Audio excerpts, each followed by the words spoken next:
I don't know if you feel like in a long format, the good thing is that you can, like people can't hide in front of you. I think it really depends on the interviewer. And I myself, I don't consider myself any, like by stretch, any good interviewer, but it definitely helps. It definitely helps. But The format lah. It definitely helps. It's just that it really depends on who's on the other side as well. Maybe you have a cup of beer and it might lighten things up, right? Or do you have like beer to lighten things up on your podcast? I had. Oh, do you want a beer? No. Actually, I'm not really. I'm driving, so it's a bit. Oh, you're driving. Okay. Better not drink. I have had how many episodes with beer? Maybe. Are you a cigarettes person as well? I had 2. Oh no, I don't smoke. Oh, okay, got it. Yeah, but I realized that there's something about beer and podcasting. Yeah, is that you need to burp.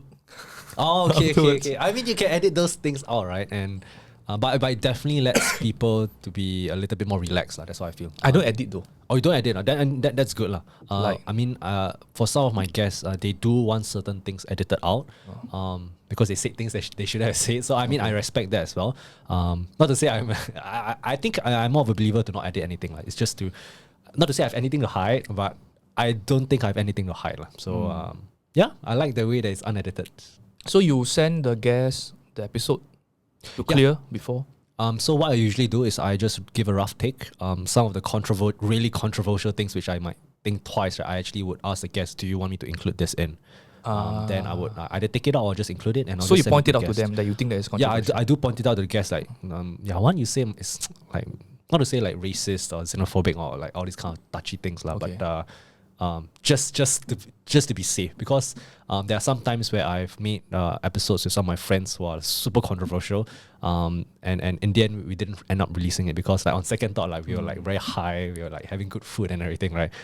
Probably we said things we should have said, but I think maybe I'm more Singaporean, more on the censorship side, be more conservative with the kind of things you put out, because you never know who's going to hear it on the other side. Do you have an example of something that you, on second thought, like the topic or? I would say it's mostly related to race. Let's say if you put racial stereotypes. I mean, like if you attend a stand-up comedy event, I think it's fine.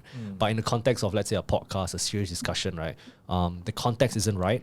So I felt like it was a little bit inappropriate. Not to say, like off the air, I mean, all these discussions, we know, I know, you know, right? Yep. Stereotypes about Chinese, China Chinese, Malays, Indians, even Singaporean Chinese, right? There are all those stereotypes. So I don't like that. But as much as possible, I try not to edit anything as well. Yeah, just to give a authentic, clear expression, because the whole difference, I'm not sure even why different people have different reasons of why they do podcasting, right? My reason is that it's a conversation. I would rather have a conversation rather than me interrogating or you interrogating me. So I hope that this is a conversation as well. It is a conversation. Yeah. And that's why I didn't even like prepare any questions. I don't have to prepare any questions. I like that it's informal as well. That's how I roll. But it depends. Different podcasters have different styles as well. I know some people who are more scripted. Okay, they want an exact list of questions. Tomorrow I'm having a podcast with this YouTuber as well. He's quite big, almost 100k subscribers in Singapore. He seems like a very nice guy as well, but he did request for a list of questions just to make sure we don't discuss about world politics or whatever, given that his reach is only limited to a certain industry. Yeah. Okay. So do you see this process of like editorial filtering and all as part of your responsibility as a content creator as well? Wow, that's a deep question. Or is it more of you are worried about the guests? Because sometimes when things blow up and they go viral, like you can have very unwanted consequences that is not so necessary. I don't take it upon my responsibility to impose what I believe on others, but I just do what I feel it's within my moral scope. So some people might not like to hear that. I mean, if you're in America, oppressive freedom of speech. I mean, not to say like we don't have any freedom of speech, but we have to be careful with what we say. But I think like there's so many different kind of content creators, right? I mean, I'm like mini person of the mini ecosystem, right? I mean, just one small fry in the whole pond, right? There's so many content creators out there. I think there's a reason why there are a lot of upcoming podcasts. There's a lot of podcasts in Singapore that's grown to like huge numbers, right? Simply for the fact which I believe they want authenticity and not too much censorship as well. I think an example, I need to think. what's catch up, is it? Daily catch up. Yeah, Daily Catch Up. I think they are doing a fantastic job. Like Yeah. their production value is nice. They talk about things that entertain people as well. Yeah, it depends on what excites you. I'm sure they're doing very well. So yeah. And number one fan is sitting outside my girlfriend. Daily Oh, catch up. really? Every day she would. Yeah. So Yeah, I mean she'll catch it that's the every day. power of podcasting, Yeah, right? yeah. Not to say that we like you and I literally started from nothing. Not to say that they didn't start from nothing. I'm sure there are personalities which have a following. They have good production value. The kind of things they talk about is more mass market as well. One thing I realized is that I'm not talking all over the place, right? But like one thing I realized is that if you want to, let's say, have a larger reach, right, you need to talk about topics that are more resonant at scale. So the things I'm interested about is like entrepreneurship, business, freelancing, money, investing. That's not to say unfortunately, that's aligned to what I want and what I want to learn about. So that's the kind of guest that I've chosen. But if you want to talk about sex, positions, or I don't know what, gossip, or all that kind of stuff, right? Not to say that those aren't right or wrong. I used to feel like I demonized those kind of content, but I come to realize that at the end of the day, it's business. At the end of the day, if you get more eyeballs, naturally financial reward will come to you, and that's the game that they're playing. So fortunately for me, I mean, not say fortunate, unfortunately, I choose to play a different game. Yeah. And podcasting, I think, is just the best way to just connect people that you want. And it's always useful to reach out to people who aren't within your social circle, just to sort of step out of your comfort zone. And I think that's always is always a good thing to do. Yeah. Yeah. So what are the podcasts that you listen to? What are the podcasts that I listen to? I listen to mainly a lot of marketing podcasts. There's this podcast I listen to, which is Chris Do from the future. Everything about marketing related, everything about being a creative. In general, I do feel that, not to say, in my opinion, I think the highest values that anyone could embody would be creativity. Whether it's creating podcasts, writing, baking, anything that is a pure creation. I think most people will find value in that. And if you tell me that you're not a creative person, my assumption is just that you have lost it. So I think that any marketing podcast related to do with creativity, I'm a big fan of. Another more indie podcast I listen to would be this guy called Jonathan Stark. I know, his reach is super little, right? But the things that he talk about are very useful from a marketing standpoint, because what I do from a marketing standpoint, right? For listeners that don't know, I'm a performance marketer. So basically, I run ads for the biggest brands on earth just to make sure they earn money or they earn a significant investment on their ads that they spend. So I'm just thinking of how things that I've learned from these podcasts can be implemented into clients that I deal with, which spends literally like $500,000 every month. How can I make good decisions? And I'm just trying to connect the dots with these so-called big business podcasts, the learnings that they have, into real things that I have to deal with on a daily basis. So it's part of your personal development as well? Sort of, yeah. I mean, the whole reason why I'm in this agency space, right, to serve ads for different kind of clients, is just to get a sensing of, okay, how does this business work? How do they earn money? And how does advertising play a role in it? So not to divulge any specific clients, right? If you're buying a telco plan, if you're buying spectacles, if you're buying PE pills, if you're buying birth control pills, if you're buying, if you're going to those finance workshops, right? There's always a math behind it, and what's the math behind it? And I'm just fascinated to just understand just a wide variety of how money is being spent at scale. If you graduate as a fresh grad, probably you earn probably 4, 3, 5K, right? But these businesses, right, are literally spending like 400K, 500K, 1 million on a monthly basis. And how do you measure the effectiveness? And that's where that's my job, essentially. Yeah. How do you measure the effective? So is the typical measurement short, medium, or long term? Or I'm sure that's a very good question. Short, medium, long. Yeah, that's a very good question, right? Like for any, okay, I can ask you, when's the last time? My boss asked me this question last week. When's the last time you bought something online? Yesterday night. Wow, what did you buy? So my nephew, he's unwell, and he was nearly admitted to the hospital. Shit, okay. Because he had a high fever. It's okay, yeah. But not COVID related. Yep. So, but because all the hospitals are full, he couldn't get a bed. So he went home. So I was asking my brother yesterday, like how is he? Then I said that, my girlfriend and I, Shan and I, we would like to get the little boy a toy. Then I asked him, what kind of things is he most interested in nowadays? Then my brother replied, like lifestyle. So the interesting about my 2-year-old nephew, right, is that he likes to play with like adult things like mops. So you buy him a kiddish mop, Like he'll go around mopping the house, you know. Wow, free So labor. You buy him. He is. Yeah. So you buy him like a small Dyson, little kid Dyson vacuum cleaner. Is there right? a small Dyson kit? I mean, like just a toy. a cordless vacuum cleaner. Okay. Does it work? It works, but of course Wow. it's like the power is nowhere as strong okay, as. okay. So he will go around like vacuuming the floor. So I bought just last night. I went on Shopee. Oh, you went on Shopee? Yeah. Okay, So the way I spend, the way I buy things online now is I would go on Shopee and Lazada. I'll just take a look first. These are the two apps I use.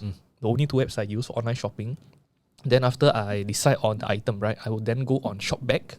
Okay. And I would use the ShopBack app to go on the Shopee site, like the referral link, right?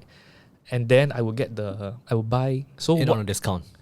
so you get the cashback from ShopBack okay. Got it. afterwards. And so I have like a account in ShopBack that I have some money that I can withdraw, you know. So what I bought yesterday night was I bought him like a play toy kitchen set Okay. that comes with like small pots. You can add water in, and the stove, there will be mist that comes out. Like That's actual stuff. You put water in, it will come out, is it? they will mist the water. Wow. And it just looks like you are cooking and steaming something. Wow, that's nice. So I bought that for $63. So it's going to be, I just saw the app was just update. It will be delivered by Monday. Today is Wednesday. And after it's delivered to my place, then we will go and visit him at his place and bring the boy. Give it to him, yeah. So that's a very long question. Yeah, long I answer know. to. So you asked about short term, medium term, long term, Yeah. right? So from a shop toys perspective, right? Where should they try to sell their products on? Like what you said, your user journey is on Shopee, Lazada. Most of what I do is like Facebook ads, Instagram ads, YouTube ads. So that I would say that's an insight for me as well. So when you say ShopBack, right, I would classify them as more of an affiliates channel. So basically, people go there and technically ShopBack will get a cut from that transaction as well. So from a toy owner's point of view, right, how are you going to maximize your reach to allow customers to discover what you are selling, and basically there are all these tools that you can use: search marketing, YouTube marketing, all these different channels. Affiliate marketing, ShopBack is one of them, right? Shopee marketing is actually one of them as well. They are on a side note, they're also developing a ad tool. Okay, I won't go into that, but short term, medium term, long term, right? There's this metric that we look at called LTV, long term lifetime value. So of when you have bought a particular product from this store already, right? I'm sure they have your email, they have all your information. They can retarget you with different ads. Maybe 5 months down the road, they can retarget you with another toy because they know, because you have bought a toy, you are related to someone who likes toys, which is highly likely to be kids. I probably have a need to buy. Yeah, then then you will then fall into their marketing strategy. How can we re-engage you? What kind of promos can I give you to extend the lifetime value? Because it's fortunate that you went to Shopee directly, so technically they didn't have to buy your traffic. But for other businesses, there's something called push-pull media, right?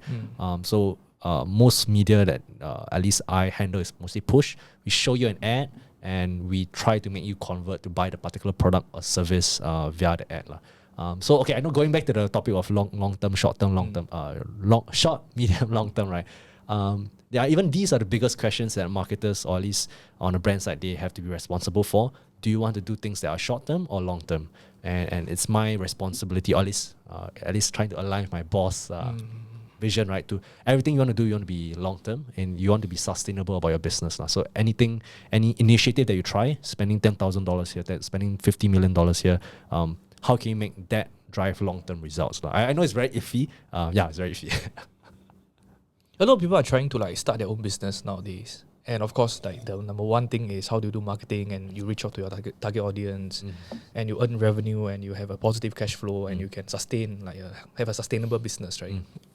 Spending $500,000 on ads every month, of course, it's another league altogether. They are probably the Fortune 500 kind of level of companies. I wouldn't really actually say that.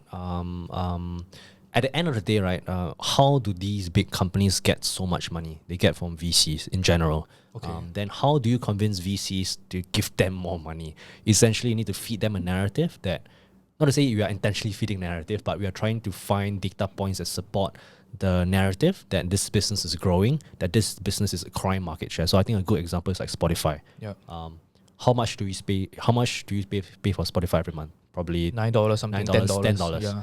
how long have you used Spotify for? Wow, I can't remember. Maybe probably a long, I'm a paying. Yeah, probably a long time, right? So it might be 1, 2, 3 years. So in an example of Spotify, right? Let's say assuming that Spotify, okay, I paid Kevin Hart $10 million for Spotify ambassadorship, right? Then that sponsorship somehow led to people believing, oh, Spotify is a good place to be on, all that kind of stuff.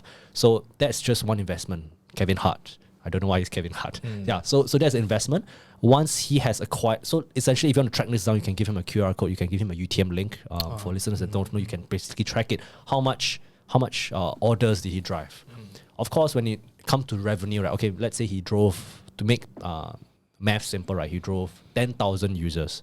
You paid $1 million for 10,000 users. That doesn't make sense mathematically. But LTV, lifetime value, because Spotify believes, or at least VCs believe that Spotify is such a damn good product, they will stay on the product forever and ever and ever. So eventually, after 5 years, after 6 years, they'll break even.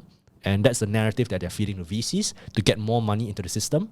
And one thing I learned is that VCs are super rich. That's all I can say. Rich people are really rich. So as long as you, not to say you want them to, I mean, they want to grow their money, obviously. So that's why they pour money into that. It's a narrative game, and you just feeding the whole ecosystem, essentially. So then drawing back that to a small business. I mean, I can share how I started with paid marketing in the first place. I'm most interested in small business. Yeah, small business. Marketing of small business. So currently, I'm in Kaliber performance marketing. So we handle clients which are like spending almost $500,000 every month to even clients spending $1,000 every month. So how do you help businesses on that scale? It's the same methodology. I think a good example is how I started my journey. I was a piano tutor. I was finding ads. I was finding piano students. I came back from China for 1 year. No income, right? As a piano student, as a university kid, right? So I decided to run Facebook ads for myself. So the good thing about Facebook is that you can target literally parents and try to convince them that you can teach them piano. Is that you can teach their children piano. So what I did was essentially just put $200 in. And because of, just think of what kind of messaging you want to put in front of a piano, a parent. All parents want their child to develop critical thinking, fun skills, and all that kind of stuff. So you have a creative, this video or image to display that. And if it's like a marketing funnel, you spend $200, there's this metric called CPM, cost per 1,000 impressions. It costs per 1,000 impressions. One impression means your ad displayed on a digital device, whether it's a desktop or mobile. So if I'm paying $200, maybe I can get 200K impressions. Of 200K impressions, maybe that's delivered to maybe 200,000 people. 200,000 is a marketing funnel. After 200,000 people sees it, there's a percentage of people who click on it. That's a click-through rate, maybe 1%. 1% of 200,000 is 20,000. My math is failing. Okay, so there's a clicks. Then essentially, there's a marketing funnel that drops down to people that message you. So eventually, the people who message you, you can close them, you can sell them, whatever product or service that you're doing. So I put in $200 and you get like 5 students, and 5 piano students, that's an income of about 600 to 800 per month already.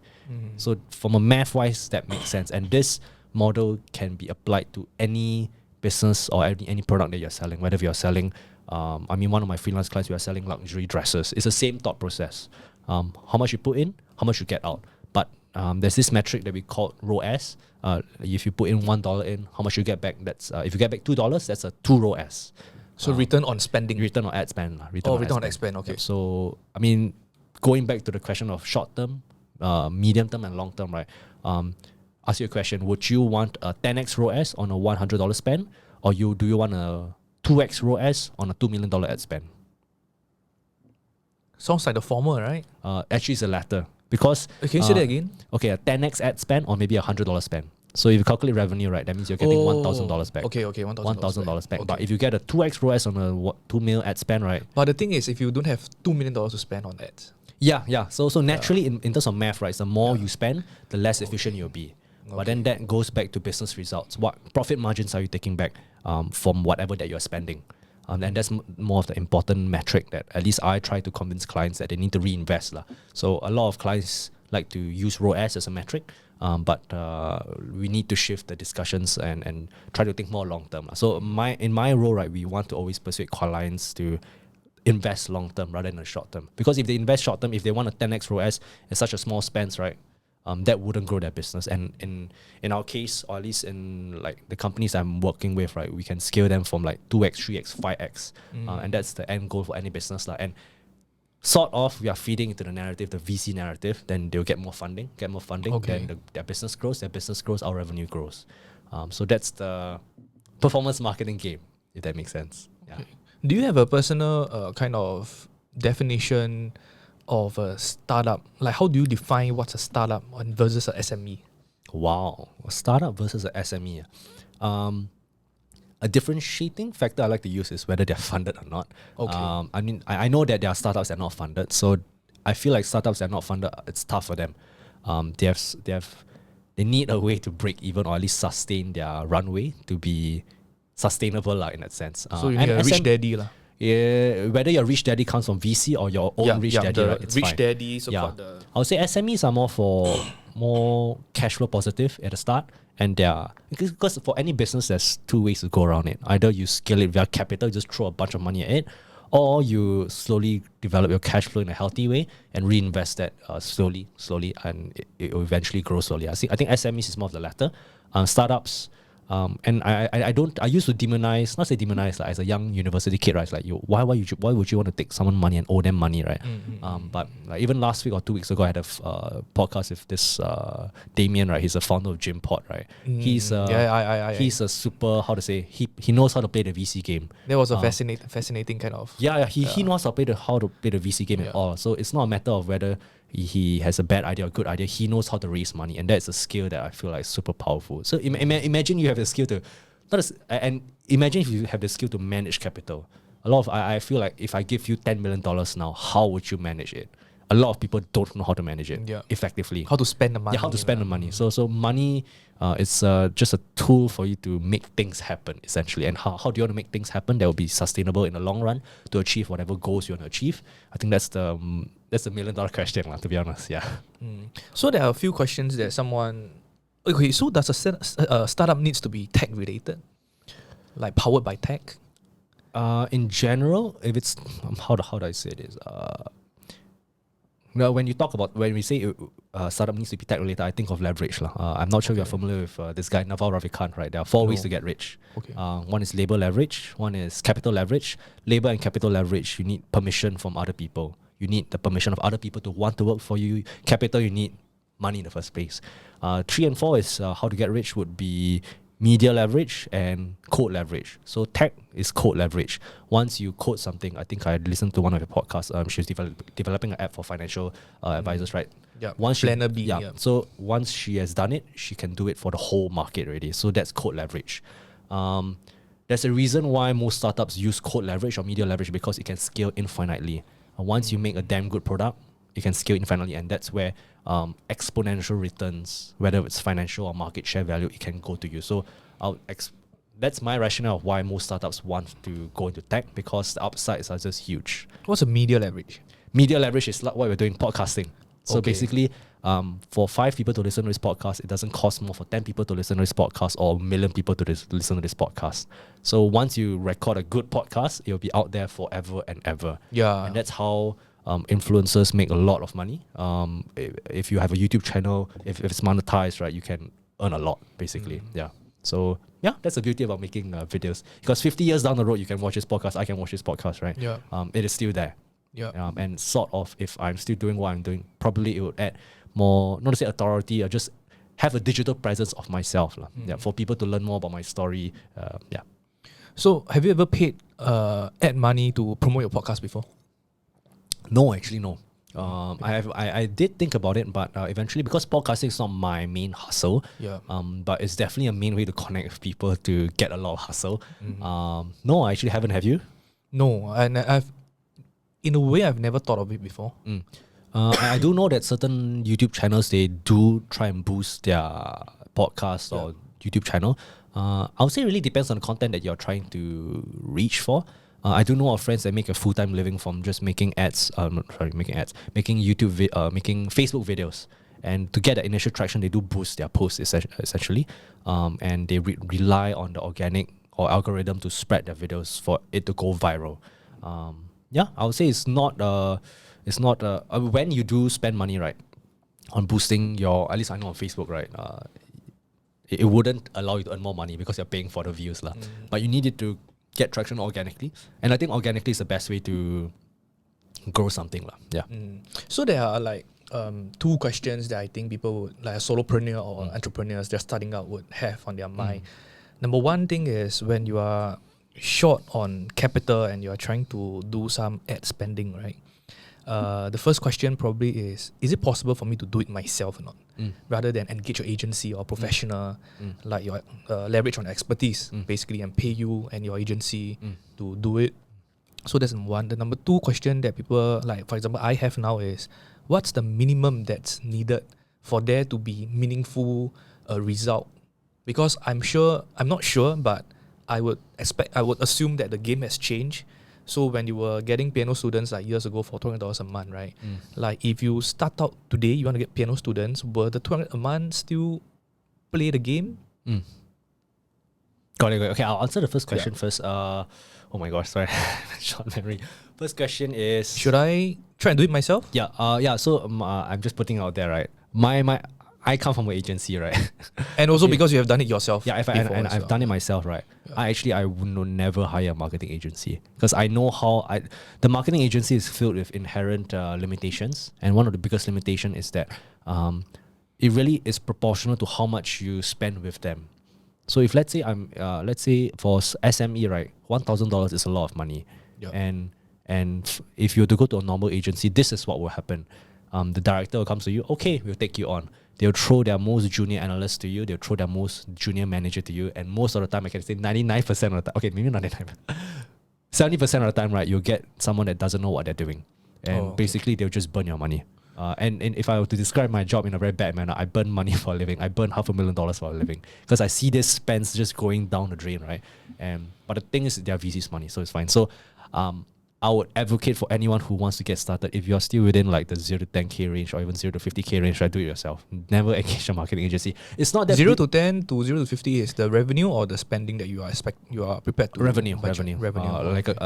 If you were to spend, let's say, anything less than 5K per month, right, don't bother going to an agency. Or if you ever go to an agency, right, just understand the markup will be huge. Usually you need to pay about 20 to 25% of the ad spends.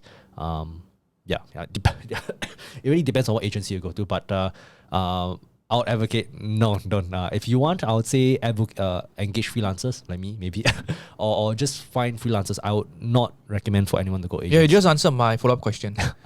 So the next question I wanted to ask you is then because the idea is, right, I'm not sure, like, so for someone like myself who have never spent $1 on Facebook and IG with Meta and with TikTok before, if I want to do it myself, there must be a learning curve that's involved, right? So I probably need to go on YouTube and say, how do I spend money on Facebook ads 2022. So I mean, I've watched those videos before, and there's a learning curve. And so the question is whether do I go to an agency or do I go to Fiverr, and do I go and look for a freelancer? Do I look for someone like you and say that, you have had years of experience with this? Can I tell you about my idea and can we work together? Can I pay you some money and do it? Or should I bite the bullet, take the learning curve and do it myself? I feel it would be good to still try and do it yourself. But I mean, last week I had a call with one of my freelance clients, right? They're selling luxury boutique dresses, right? Business is not doing well. Most of their sales comes from the United States. And I mean, I'm just going through their Google Analytics. They're just all their numbers in general, right? And how to say, there are a million things that you can do as a business owner, right, to try to generate digital clout. Because what any business needs is attention. You're just trying to generate as much clout as you can online. So whether if that is you creating YouTube videos, whether if it's that you creating TikTok, LinkedIn videos organically for free, you can do that. And paid is just adding fuel to the fire. So I mean, I told this business owner, I say, from the looks of it, right, I feel like your organic channels and direct channels are way outperforming paid media channels. And if this is what you need to do as a business owner to try and boost up your direct and organic initiative, whether it's via influencer outreach, right? Because what I can tell you is that it's ironic for me to tell him, because I'll tell him that paid media is not working as well as your organic channels. Okay. So why not you focus on that? But it's to my detriment, because if he doesn't spend more, I don't earn, right? But it's only the right thing to do, because based on what I see in the numbers, I feel like it doesn't make sense. So I'm just telling him, like, it looks like paid media isn't working for you right now. Why not you do something else? Then maybe a few months later, you can come back and have a discussion. So I mean, that's why when it comes to servicing clients, right, I feel like it's always good to be upfront with them and just tell them the way it is, and just let karma do the work for itself. So, but you can charge for that kind of like consultancy kind of role as well. Yeah. In ideal, yes, but so the current way I charge is also probably a bit outdated. My boss also doesn't like that doesn't like it. So how I usually charge is a percentage of ad spends. So if let's say you spend 10K with me, right, I'll charge you maybe a 15 to 20%. So on a monthly basis, if you spend 10K, I get 2K. That's usually how it works for most agencies. If you engage Bain and McKinsey, then it's a different ballpark already, at least 50 to 100K already. But yeah, I mean, that's we have weekly calls with them just to run through the numbers. So it's something I'm thinking of. Should I change the way I charge clients? But I mean, right now I feel like I've diversified my income in like too many ways. So I'm not to say I'm not working for money. I'm definitely still working for money, but it's not too crucial. And I know that growing myself as a freelancer is not something I want to do long term. And like talking to a freelance client, business owner, is like us being friends, but us helping each other. Yeah. So are you employee or of Kaliber Marketing, or are you like freelancer? Right now I'm working with Kaliber. So I got a job for one of my podcast guests. Rob. Rob, I saw the episode. And yeah, so right now it's a weird. Not to say it's a weird. It's a.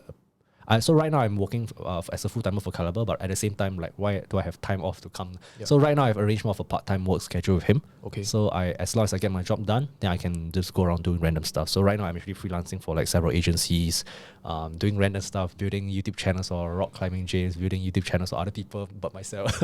I'm doing a lot of like just random things just to scratch my itch, I guess. Yeah.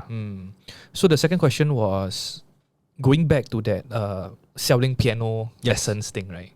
Like today, today's date for context is 2022 July 27, I think. So today, would $200 a month cut it for? Yep. So in general, I would dare say it would work, but probably it wouldn't work as efficient as it used to. So maybe you don't get 5, you get 2. Yeah, probably 2 or 5. But even if you get 2, it still makes sense mathematically. Yeah. And I think for any piano teachers out there, right, it's not a matter of how do you get more piano students. You can get more piano students easily. So I wanted to think of like an agency. Just help piano teachers, right? But I feel like I wanted to learn more stuff outside. That's the whole reason why I entered the agency space in general. But how it works is that there's a supply-demand curve. Like for in the whole of Singapore, right, there's only a limited finite number of screen time that Singaporeans are scrolling, right? Yeah. So that's called ad inventory. If the demand for inventory is a lot more than it's used to, then you can say that in general, and for the fixed amount of supply, prices will increase. So in general, CPMs, if you compare CPM levels about 7 years ago, right, that was before big brands started spending $1 million per month on Facebook. So that's why, not to say big brands spoil everything, I guess. So they were still on that kind of like that traditional media channels. Now it's everyone's still traditional, but it's quite obvious that you can't ignore digital anymore. Yeah. So that's why like big brands, they have money to just like drop 5 million digital, and that's why CPMs cost in general across all platforms would generally increase over time. Big brands spoil everything over time. It was good. I mean, if you ask anyone who ran Facebook ads 7 years ago, right, easy peasy. You just literally run anything, you get a sale. But right now, it's not that. At least for me, the numbers I'm seeing is not very encouraging. So you need to put in more money. So when it comes to that, right, it's not a matter of putting in more money. It's at the end of the day, the lesson, if you say, right, for performance marketing, is what messaging do you put in front of your potential customers, and how are you going to make it relevant to them to solve their potential pain point. So most brands, I know Vayner Media is against this, right? You put like a vanilla message. So essentially, you want to contextualize your message to whoever you're communicating to, and just make it super contextual. If you're a person living in Yishun, what ad can I put? Let's say if I'll say gym pod, if there's a gym pod nearby, right, what kind of visual messaging do I put in front of you to try convince you to try gym pod out? So that's the messaging is the most important thing. I would say most brands, at least how I see millions of dollars being flushed down the drain, right? It's just like a generic display ad, which doesn't mean anything, and you just spend millions of dollars on it. So that's what I usually see. But the lesser you spend, right, the more important it is to make sure that what you are putting out there addresses the pain points of your potential customers. Yeah, because as a small business, right, it's very painful to be spending all this. Yes, Their business expenses. Yes, they are business expenses, so you Yeah. need to be super careful. That's why you need to Yeah. really micro-analyze. I'll even dare say, I do more micro-analysis for my small clients than my big clients spending like hundreds of thousands of dollars every month. Okay.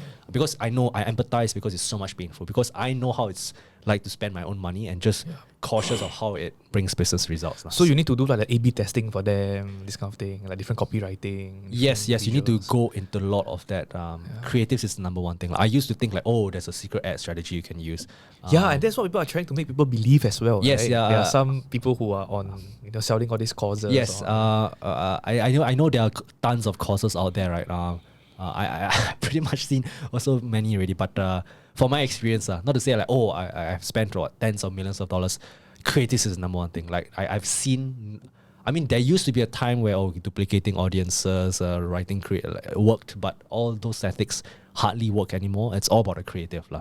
You literally see a spike in like orders or whatever product you're selling, right? Just because you use a different creative. At the end of the day, then you need to see, again, the discussion, that the good question is short, medium, long term. If someone sees your ad today, how long would it take for them to convert?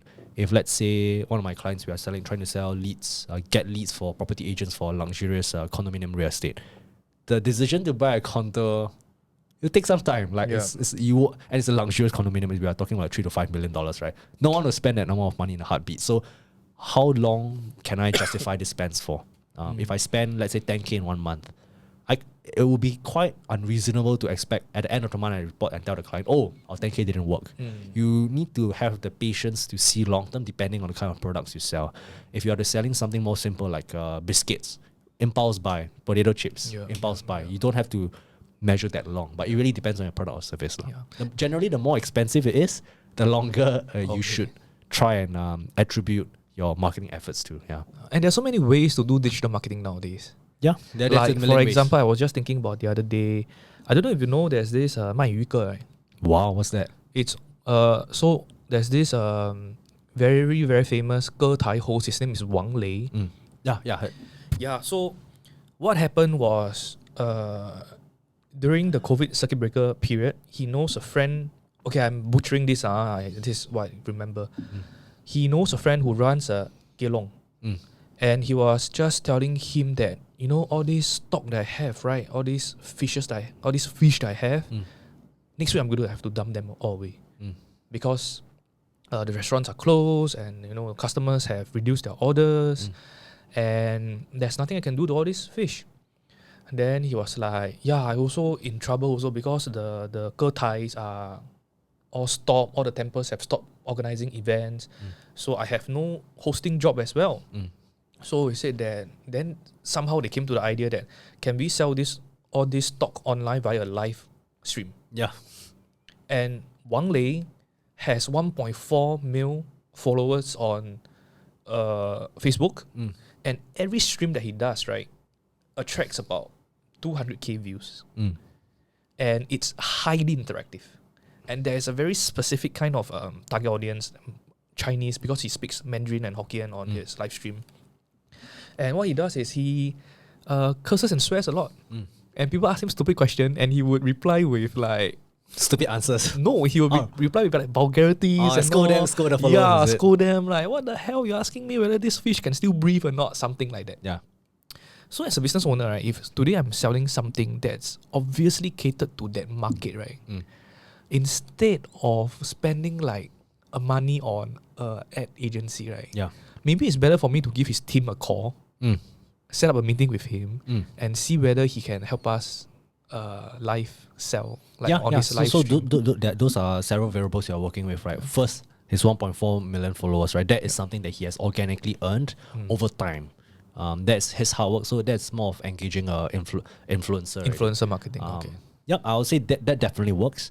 Not to say you want to put your eggs in one basket, right? But if like for any brand, right, you don't want to be overly reliant on one single channel. So that is definitely one marketing mix you can use to sell your products. That's one. And if you feel that channel works for you effectively forever and ever, then go ahead and do it. But for at least from my experience, it's always good to diversify as much as you can. Try and get some sales here, some sales there, some sales everywhere. Just get as much sales as you can, right? Yeah, so I have tried live stream as well. It really depends on the influencer. So I'll dare say the cost, at least in my experience, right, to engage these kind of influencers, right, the fees they charge are not cheap as well. So it's like, not to say picking the devil.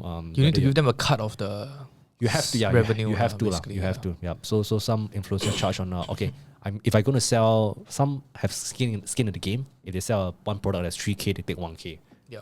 Can you afford that? 35%. Yeah, and you just calculate from a 200K average view count, how many of them will convert, retention rates. You can, based on historical data, everything is there. Then you can back calculate. So that's one way. That's influencer management. So of millions of ways to build a business to get attention, you can do it.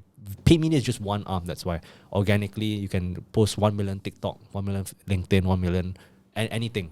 And you can engage a ton of influencers. You can give away to influencers. At the end of the day, you just need attention. Any business needs attention, and you do whatever you need to get attention. Yeah. You mentioned that you drove here. Yeah. Have you been driving for a while? Yeah, quite a while. I got my license after army, which was probably 7 years. So when was the last time you took public transport? I do take it very often. You do take public transport? I do take. I like when I go to work. I do take the public transport. Oh, okay. Yeah. So for me, right, I just recently gave up driving. And I was driving for maybe a good 6 years.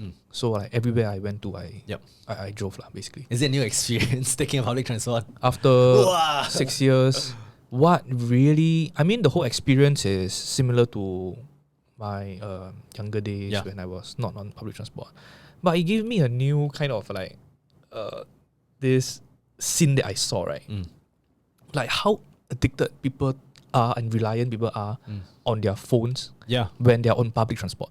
And you see that all over the world, Yeah, because like you just look across the MRT carriage, right? Everyone, regardless of their age, gender, of course, like everyone's on their phone. Yeah. Everyone's scrolling through something. Yeah. So the curious thing that I'm now when I'm public transport, right, is just like peeping over people's shoulder and seeing. What do they see, is it? Yeah, what app are they on? I'm guilty of it. I'm guilty of this as well. Because I think it's fascinating to just understand what people are finding engaging with. I literally, not to say I'm like stalking people, but when I see, I mean, I can see what people are scrolling on. So I see what aunties scroll on. I'll see what this girl is scrolling on. At least it informs me. I know people demonize it. I know there's people like different opinions on it, but I mean, this is just the way it is. As an advertiser in my profession, I think it's always a good thing. Would you prefer it otherwise? What do you mean? Let's say, do you feel like this is a good thing, a bad thing, or in general you're just neutrally fascinated by how everyone is using their smartphones? Okay, the way I look at it, right, is that I am 34 this year. How old are you this year? Guess. I don't know, maybe 28? Wow! 29? Okay, sorry, if I can give a quick detour, right? I was having lunch and like a giant shopping. Then this financial advisor came out to me and I say, I always ask people to guess my age. Everyone guesses their age correct. My age correct. Yeah, I'm 28. 28, oh, okay. Exactly. So yeah, the second person that guessed it like on point. Okay. Wow. Oh no, I'm not looking younger anymore. So, I grew up in the Zhou Jielun, Sun Yanzi, SHE kind of era. Then, so when I finished my PSLE in year 2000, right? Wow. In year 2000, when I finished my PSLE, I did my PSLE in year 2000. My parents gifted me a Sony Discman.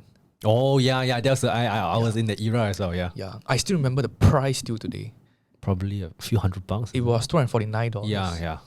So I also remember the era, right, whereby all these Mando pop artists, right, they would sell pre-launches of their album. So you go to places like that CD shop, CD Rama. Last time we had like some Sembawang Music. I think that's like a Bangau one. I don't know, like green color one. Yeah. So you can sell this you can buy pre-launches. Then on the actual day, you can go and queue and you can get the album firsthand. So when I was in Sec 1, Sec 2, Sec 3, right, that this man was what accompanied me. And my media consumption was predominantly on CDs. So I listen to music when I'm traveling. Yep. So what I realized that, whether it's a good thing or not that we see this thing, I realized that people can make a very conscious choice on what you want to consume. It can be nutritious for you, or it can be just to kill time, which there's nothing wrong with it also. Yes. Because if you are traveling from Raffles to Yishun, right, it's a 30 minutes train ride. If you do nothing, because the objective is to get to a destination. Yep. But in between, right, if I am at Sec 1, right, I will probably listen to a Zhou Jialun album. Yep. And that will get me from point to point B. But now, right, I can listen to... so my favorite podcast now is the Lex Fridman podcast. Yeah. That's the Joe Rogan alternative. Yeah, so I just find it... I find some of his interviews quite fascinating with some of the people there. So I tend to listen to them at like 2 times speed. Especially for some guests who might speak a bit slower. Yep. You actually 2 times speed is quite comfortable for you. You can absorb the information. Yeah, so you would actually see me on the train, right, looking like... Thinking deeply. Yeah, because I'm just listening to the content and I think about it, right, like what happens when I re-listen to a Zhou Jialun album. It's a piece of entertainment I consume. Yep. I feel good about it, but it doesn't really do anything much to my personal development. Yep. But if I just listen to like his episode with Elon Musk, right, and I just listen to what Elon Musk is talking about, like the problems he's trying to solve, and what's on his mind, and what SpaceX is trying to do, and what's his latest ideas and all, it stretches my mind that little bit. Or a lot more. Yep. And I think that it's more nutritious. Yep. Then we come back to the people fighting for attention, right? And then you see that, okay, this one on TikTok. Okay, then this guy on WeChat. Yep. But they're just scrolling, Yep. And you see a lot of people, I don't know, like I see a lot of people just toggling between apps. Okay. Yeah, that's one. Like they just scroll through IG a bit, and then they shut it down, then they open Facebook, and then they scroll through a bit, and then yeah. So it's not that it's good or bad. I suppose there's a way to make it good, which is if you consciously make an effort to filter out what content you're consuming. Yep. It can actually help you as a person to get better at what you're doing, or to learn more information and all. But it can also be a form of entertainment, and there's nothing wrong with it also. Because the entertainment maybe help you relaxes your mind a bit before you get home. Maybe then you're in a better mood to face your children and all. So yeah, that's just my... I used to also, because everything's an opportunity cost, everything's investment, right? I mean, right now you could be doing a million other things, right? What else would you be doing? I think this is more of a difficult thing. I mean, in general, theoretically, you would expect most people to want to like try and improve as much as they can, because that will result in them improving their income, improving their quality of lives. But I've come to think here, like, people have their own reasons. People are jaded, not say jaded, okay, negative connotation, but no. Just tired and just want to rest. So I thought, I used to think like, why aren't you like spending more time reading books on a boat or on a train, or even watching educational YouTube videos or listening to podcasts that would just expand your mind a little bit, right? At the end of the day, it's just attention, because I know of this friend, same friend who is making Facebook videos as a living, right? He makes, how do I say this? The most clickbait, the most entertaining, the most... I don't like to use the word, but mindless, like mindless content, but that gets attention. And at the end of the day, right, not to demonize anything, but he's making a living. And he's making a damn good living, that's all I can say. And that attention is there. So you can say that of 10 people that are scrolling things on their phones every day, right? Maybe 1 of them are into what you are, and maybe 9 or 8 people but the point is a significantly larger number of people are tuned and want these kind of content on their socials. So market demands, I guess. Yeah, and even like the hot influencer girls, basically selling their visuals online. What do you mean? OnlyFans, is it? What do you mean hot visuals? So like, do you need more water? You can... Yeah, no worries. Hey, thanks. Check out the coconut water. All right. Yeah. The like girls who are just take pretty photos, and so what to them, to me, is they are selling their visuals. They are selling a pretty face, a hot body. I'm envious. Yeah, and there's nothing wrong with it. Honestly, to me, it's like demand supply as well. Yes. But it's just what I think about more is like, how do I get people to spend time on MRT listening to my podcast? Yes, yeah. That's the biggest question, right? I mean, I had this conversation with other people as well. Like, if I was a pretty girl, right? I'll definitely do that, but I'll definitely translate that to another thing. Like, you see all these influencers nowadays, the prettiest ones, the prettiest and smartest ones would always start something that's affiliated to what they're doing. They might start a podcast, they might start a product on the end. So it's all about using their prettiness to get their attention. Everything's about attention. Everything's about attention. You need to get attention.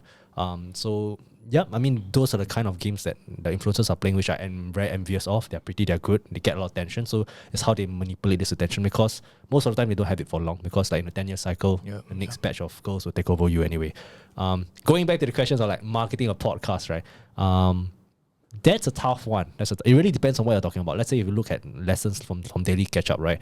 They're not talking about too intense stuff, but yet they're still talking about things that are interested to them, and at the same time it shows their personality as well. Not to say that I would definitely say like I have a more boring personality to these like social media influencers.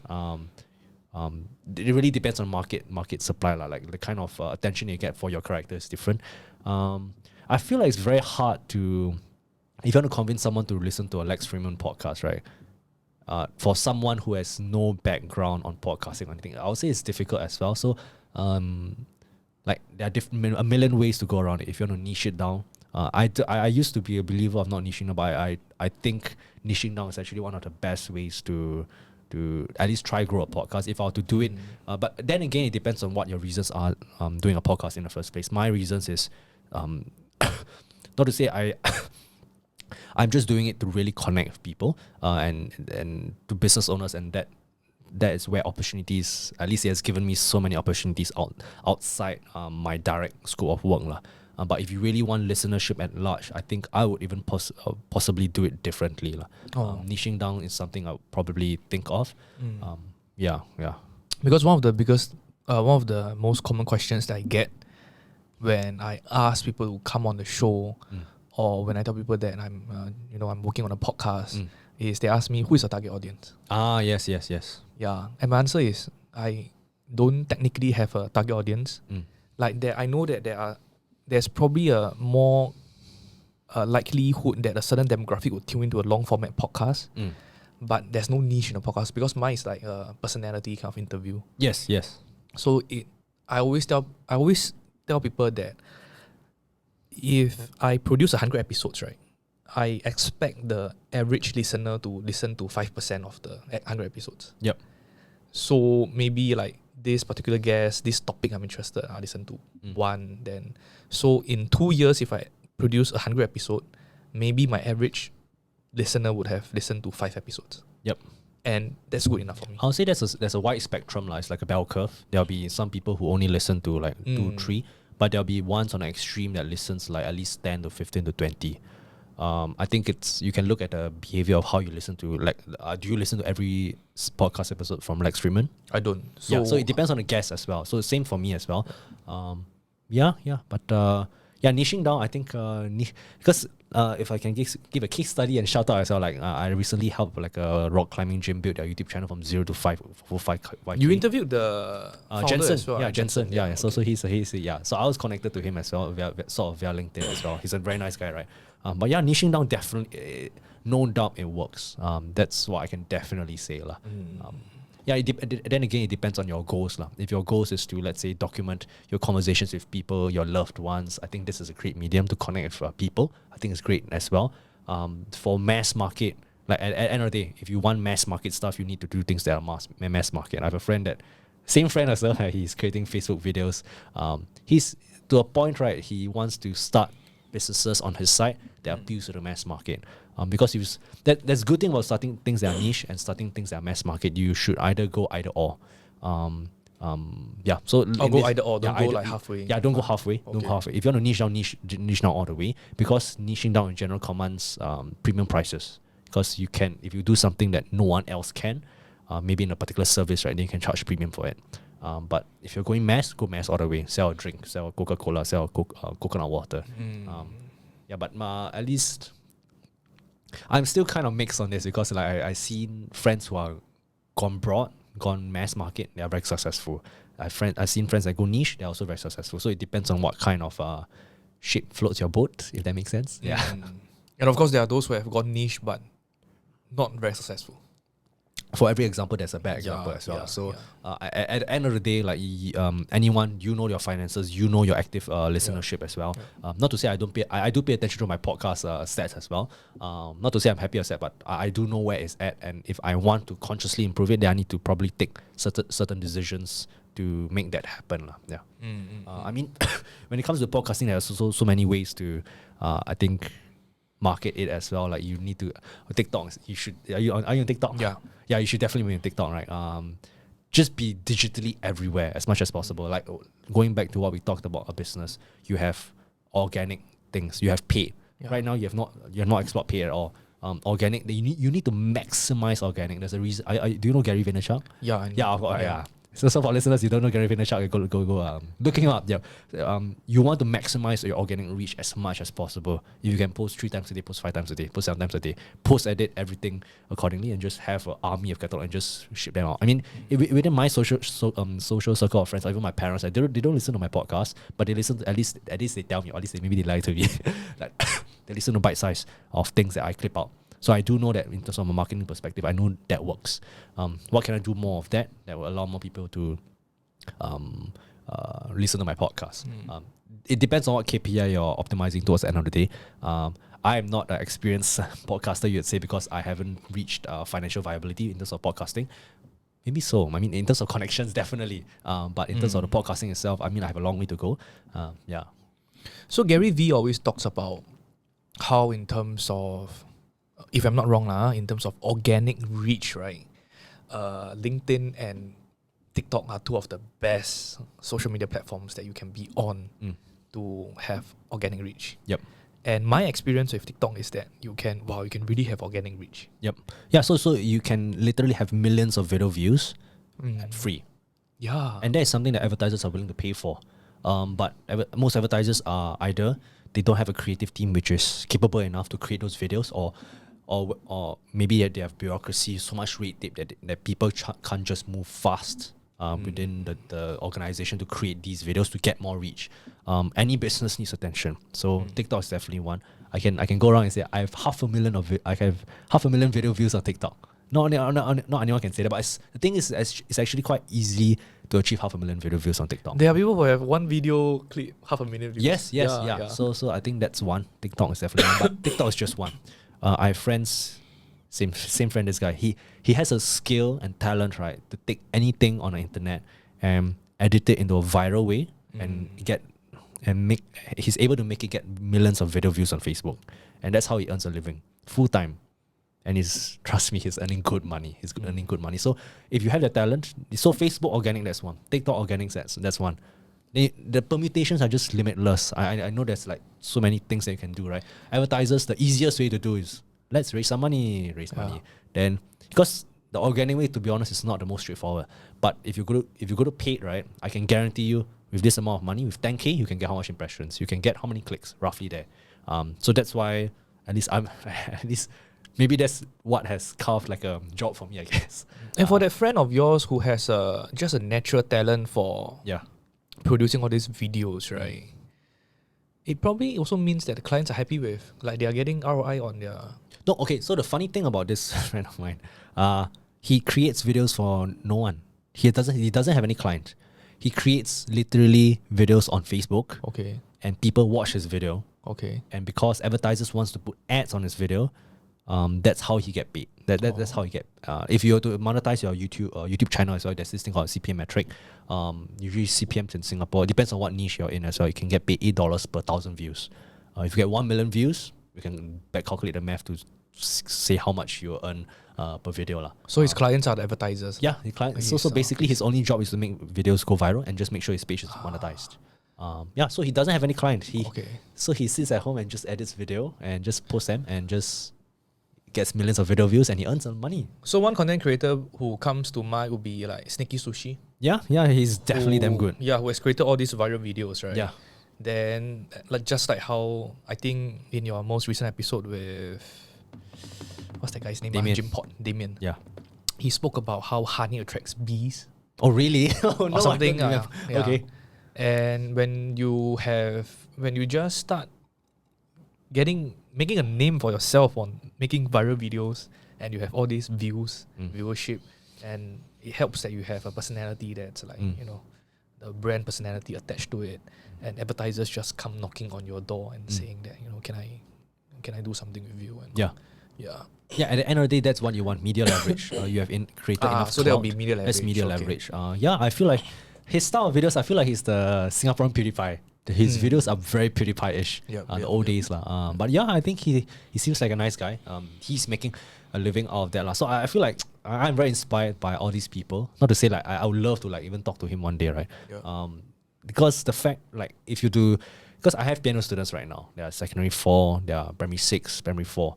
And I ask them what do they want to be when they grow up, right? Not to say that I want, like, there's more options nowadays for these kids, but they just don't understand the potential, that these opportunities can arise. Or not to say I want to say monetary wise. Like I met up with some of my friends who are doctors and lawyers. This is not a fair assumption to say, but most of them are unhappy with what they do, monetary wise. Yep. Then the thing is, what's the alternative? There's so many alternatives that you can do, and you technically like don't even need like a degree in it. You don't need a degree. You just need to have the desire to want to try something, and that will lead to something, and that will lead to something, and that will lead to something, and possibly that might lead to a lot of financial success for you. That might make you happy in the long run. So I think, there's so many opportunities nowadays, and actually in Singapore, I think there's a lot of people earning via. I think you had a podcast with this lady as well. She's doing more of like a health supplement thing, right? There's so many ways to earn a living nowadays. And that's my cousin. Yeah, your cousin. Yes, your cousin. Yeah. So she has a nice car. That's how I know. That's my cousin. There's a million ways to earn a living nowadays, and it depends on what floats your boat, and what you are okay with it, and it depends on what you're okay with it. Our format of our show, a long format interview show, right? Do you sometimes feel like what's the value of a conversation between two person? Like, for example, what we're having today. The value of this conversation is just finding out your thought process and you finding out my thought process, and just about it. And I mean, obviously, we are very different people. We grew up with different upbringings, different variables, different blocks, different HDB flat, different upbringing in general, right? So I think it's always good to just understand the thought process of others and just to learn from others. The reason why I like long form is that you're able to get to understand the thought process of someone. So for me, even for long form podcasts, I usually, the only time I really listen to them, it would be me driving, or me at the gym, or me traveling on MRT. That's pretty much that. I usually never like intentionally sit down and watch a podcast. Usually never, unless it's like a tutorial podcast, then I'll do that. But long form podcast, just a thought process, basically. Thought process. So do you feel that we are playing a very difficult game? What do you mean difficult game? As in, we are trying to put out a content format that will get very little views. And, So in general, So the podcasting game, it's like opportunity cost of all the kind of videos that you could do, right? Let's say you could do a Nas Daily style video, you could do a PewDiePie video, you could do a I don't know what video. There's so many, and podcasting is just one of the many kind of videos that you can do, right? And that of imagine the whole Singapore or the whole world, right? What kind of videos they're watching? Podcasting immediately narrows it down to maybe only 15% of whoever who watches videos. And you have to work with that 15%. And in Singapore, in such a small market, right, that's even narrow. So that's the reason why, in general, I do think like long form conversations generally, at least this is my hypothesis. I haven't seen a super long form hypothesis, long form podcast go super viral yet. It mainly needs to adjust. I feel it's like a market thing, because I know in the US they are into long form stuff. The kind of podcast that they do is like the guest and the co-host will talk to 30 minutes for each other before they even talk to the guest. These kind of super long form, 2 hour, 3 hour. But I feel like, not to say, it might be an excuse on my end to say like, oh, maybe long form podcasting does not work. But in United States, right, I mean, look at how big is the US? Like at least 200, 300 million people. 300 million. Yeah, 300 plus million. Yeah. They are literally how many times bigger than us. So for it to be financially viable, right, it makes sense from their sense. Because if you have 1% of that 330 base. Yeah, if you have 1% of Singapore, you can't do anything. Yeah. So you need to rely on other things as well. Yeah. But and if you want to do, because not to say there are local podcasts that has gone well. I know there are like several Malay-based podcasts that has done very well. So that's sort of niching already, because you're being very specific to a target audience. I know that you do podcasting in Chinese as well. Oh my god. I do. That's another level. And in fact, I think that there is actually a bigger opportunity in Mandarin content. Yeah, and I think like for people who are that, not many. I assume, because I don't know, Taiwan. I'm sure there are a lot of podcasts on Mandarin, Malaysia or Mandarin-based podcasts, right? So there might be an opportunity out there. Then again, the permutations are limitless, right? Then okay, if you want to go after this Mandarin crowd, right, you just need to do everything to reach them as much as possible. LinkedIn, maybe not the best place. TikTok, maybe. TikTok is very strong in Mandarin actually. Really? I don't know. It is. Then you should definitely try the Douyin, the China version, because I know there's a big. I know that I have friends also just creating content for the China TikTok, all based in Singapore. So there's a market for that as well. I mean, how I did it is you can podcasting. The good way is this. I used to have like 1 hour, 30 minutes podcast, right? Then you can literally cut down to 10 pieces of content. And 10 pieces of content, you can assume that at least each of them will get 1,000 impressions. Then there's a lot of impressions. There's a lot of digital cloud already. So as much as possible, you just want as much digital cloud as you can. Attention. Everything needs attention. So let me get some free advice from you. My advice. I am no successful case study. Not that I haven't been shamelessly asking you for free advice the last 1 hour, but so the Mandarin podcast, right? That I love to do as well. If you are me, would you spin off a Mandarin show, like a separate Mandarin show, or should I build based on my Mr. Talk Show platform and I do a mixture of English and Chinese content? I would split it. I would split it. The way you market it will be very, very different. I mean, YouTube Shorts is another alternative that you can go into, but for that, I would be a bigger fan of splitting it. Okay, so because my thinking was, you see, I relaunched the podcast on 25th, in February, mid-February. So February to now is about 6 months. I have 125 subscribers on YouTube. And I have a mixture of Mandarin and English content. And my goal was actually to do maybe 20% Mandarin content. So does it make sense for me to try and build another Mandarin channel which will not have that kind of quantity? Or should I focus all my bullets on my Mr. Talk Show with Mandarin and English, and I get a rojak mixture of like viewers, you know? I have the preference of still splitting things up. I think in general, my very limited experience with YouTube is that your channel, there's a channel health indicator as well. So if you, not to say, because the moment you post Mandarin content, right, it eliminates some of your potential target audience. So like Indians, Malays, people who don't understand Chinese, right, but probably not I mean, it's like an interface thing, right? If you see some Mandarin content, then just think about it. If you listen to a podcaster who happens to be Indian, right, and you see some Hindu or Tamil content, right, then would you subscribe? But of course, that's based on a sample size of 1. You could literally survey thousands of your friends, right, and make a decision from that, which is statistical.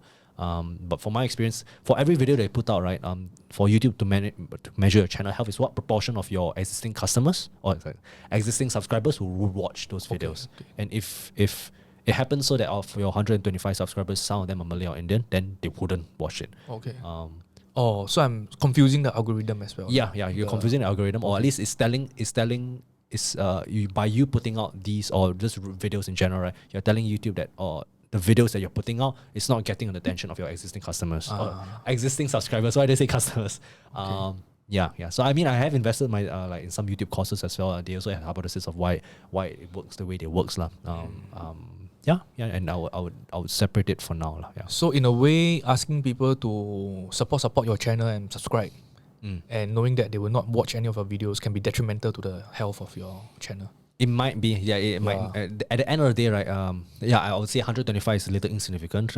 Even at my, I have barely any subscribers. Tomorrow I'm meeting a YouTuber with 100k, almost 100k. Maybe I can ask him. But if let's say, do you watch finance YouTubers online? I do. Do you know this YouTuber called Kelvin Learns Investing? Yeah. So I'm having a podcast with him tomorrow. So I can any YouTube questions I'll ask him. But imagine if he put out a sort of Chinese video. I would say that would be detrimental to his channel because it's telling the algorithm that this video is not performing well. But of course, the algorithm doesn't know. It's like, it might tell you, okay, it's Chinese, but I wouldn't imagine that would be something that he does. Yeah. Yeah. So, yeah, I mean, but to be honest, right now, I'm not really building my YouTube channel ish consciously. Yeah. So I don't feel qualified to give you like all these unproven opinions, 2 cents at the end of the day.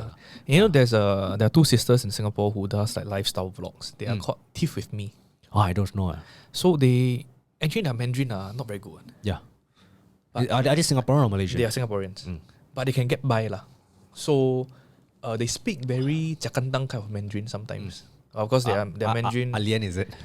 No, not really alien as well. Oh, okay. Just broken Chinese. Singlish. Okay, not fluent. Okay. But they can get their ideas across through Mandarin and all. Okay. And they have built a very good YouTube channel, nearly 1 million subscribers. Wow, that's crazy. I think they have, if I'm not wrong, 600,000, 700,000. Yeah, so I'll be interested to know where the demographics of these people come from. I wouldn't be surprised most of them don't come from Singapore at all. Malaysia is a huge Taiwan, Hong Kong, probably all those kind of markets. To develop a personality YouTube channel, you probably need to ask Nikki Sushi to be on this podcast because I don't feel qualified. There's always a way to work, make it work. So I think I just remember I asked for the best and worst advice on my podcast, right? One of the best advice I got from I think the work salary man, Wei Chun, right? He said, make it work. There's always a way to make it work. So make it work. I mean, if they can make it work, probably you can just say you need to find your own strengths and weaknesses. Not to say not to say I'm the most handsome or not handsome, right? I'm clearly not the most handsome guy out there. But you just need to find your own strengths. Yeah. So what has been your favorite episode on your own show? Do you have one or two? On my own show, I think the number one that comes out would be this podcast I have this founder of Happy Fish Swimming School, Jiang Jun. So I met him when I was in Nas Daily. The only thing I really took away, because I remember after that podcast, right? I was so beaten up. The reason why is that I'm not sure about you, how often you meet multi-millionaires, basically people who are freaking rich, right? But at the end of the day, you see them, you talk to them, they're human. It's very similar to what Lex Fridman and what Elon Musk told Lex Fridman, right? If you're going to work anyway, why not think big? And he thinks damn big. I would love to actually have a follow-up podcast with him, but I know he just had a child as well. But one thing they say is that I think he wanted to revolutionize the education system because it has sort of treated him unfairly, and he's the kind of person that does not perform well academically, but by financial standards, he's a multi-millionaire running a company with over 50 million revenue. That is something to his testament, So, the dreams that he has had, right, is so damn big. And if you compare my dreams to his dreams, right, it's like, why am I thinking so small? So I think that's one of the most memorable podcasts I ever had. Not to discount my other podcast guests, but why not think big? If you can, yeah. So what's your dream now? Oh, damn, that's a big question. Yeah, so recently, there's the reason why I haven't been putting a lot of podcast episodes is that I chanced upon this book by Naval Ravikant. He was on I discovered him via Joe Rogan actually. Got his book, follow him on Twitter. And I read his book, and I felt like he made a lot of sense. Not to say that I was very distracted at the time, but there's this quote that I'm really a big fan of. What's the title of the book? The Almanac of Naval Ravikant. So he did not write a book. Okay. It was one of his fans that wrote a book for him based on what he wrote on his Twitter page. Naval Ravikant. So one of the quotes that I got there is, a desire is a contract that you make with yourself to be unhappy until you get what you want. A desire is a contract you make with yourself. Desires are desires are a contract that you make with yourself. Let me say that again. Desire is a contract that you make with yourself to be unhappy until you get what you want. Okay. So in the case, right, if you have 1 million desires, right, then your eggs are spread over many different baskets, and the degree in which you make progress on all your desires, right, is limited. So you need to narrow your view and just focus on a few desires that is worth being unhappy about, and work towards and trying to realize those desires that you have. So let's say whether it's getting a girlfriend, earning 10K per month, earning 20K per month, then you set that and only into that. And once you achieved it, then you question yourself, do I want to do other things as well? So I had so many goals that I wanted to achieve. And I realized that, not to say I love podcasting. It's a great way to do it. But there are other things that I also wanted to try as well. I think one thing that I was frustrated about my podcast is that, in a very crude way to say, right, it's sort of mentally masturbating. Like you're always learning, but you're not executing. Okay. So I not to say I was tired of like learning. I love learning, okay, but I wanted to put my skills to the test in seeing if I can build something for myself, or if it's just earning a healthy financial income that I'm happy about. So I narrowed down my field of choices, and that's actually the main reason why I scaled down my podcast. But recently, I've been pressured by accountability buddies on some friends that you have that, hey, why not doing it anymore? And some friends that wants to push you to do better. So I'm co-hosting it with Kelvin tomorrow as well. So I intend to resume it. But there are certain other things that I still want to work on, and that's the main reason why I've scaled down on podcasting. Yeah. I'm also curious about why you would want to start another channel when you already have some traction on your that's why. So I'm questioning myself about that. Should I have created one as well? So yeah, right now I'm thinking actually I think I'll shift everything back, to be honest. Yeah, can't you change your channel's name? Actually, I can. Yeah, exactly. Watermelon, right? Because it's not something I've taken seriously, or maybe it's an excuse for me not to take it seriously. But maybe I should. But right now, I'd say YouTube is not. It's definitely a good platform to meet people. I love it that I can reach out to like random influencers, right? And just can we have a chat? Yeah, I love that So that's something that I always like.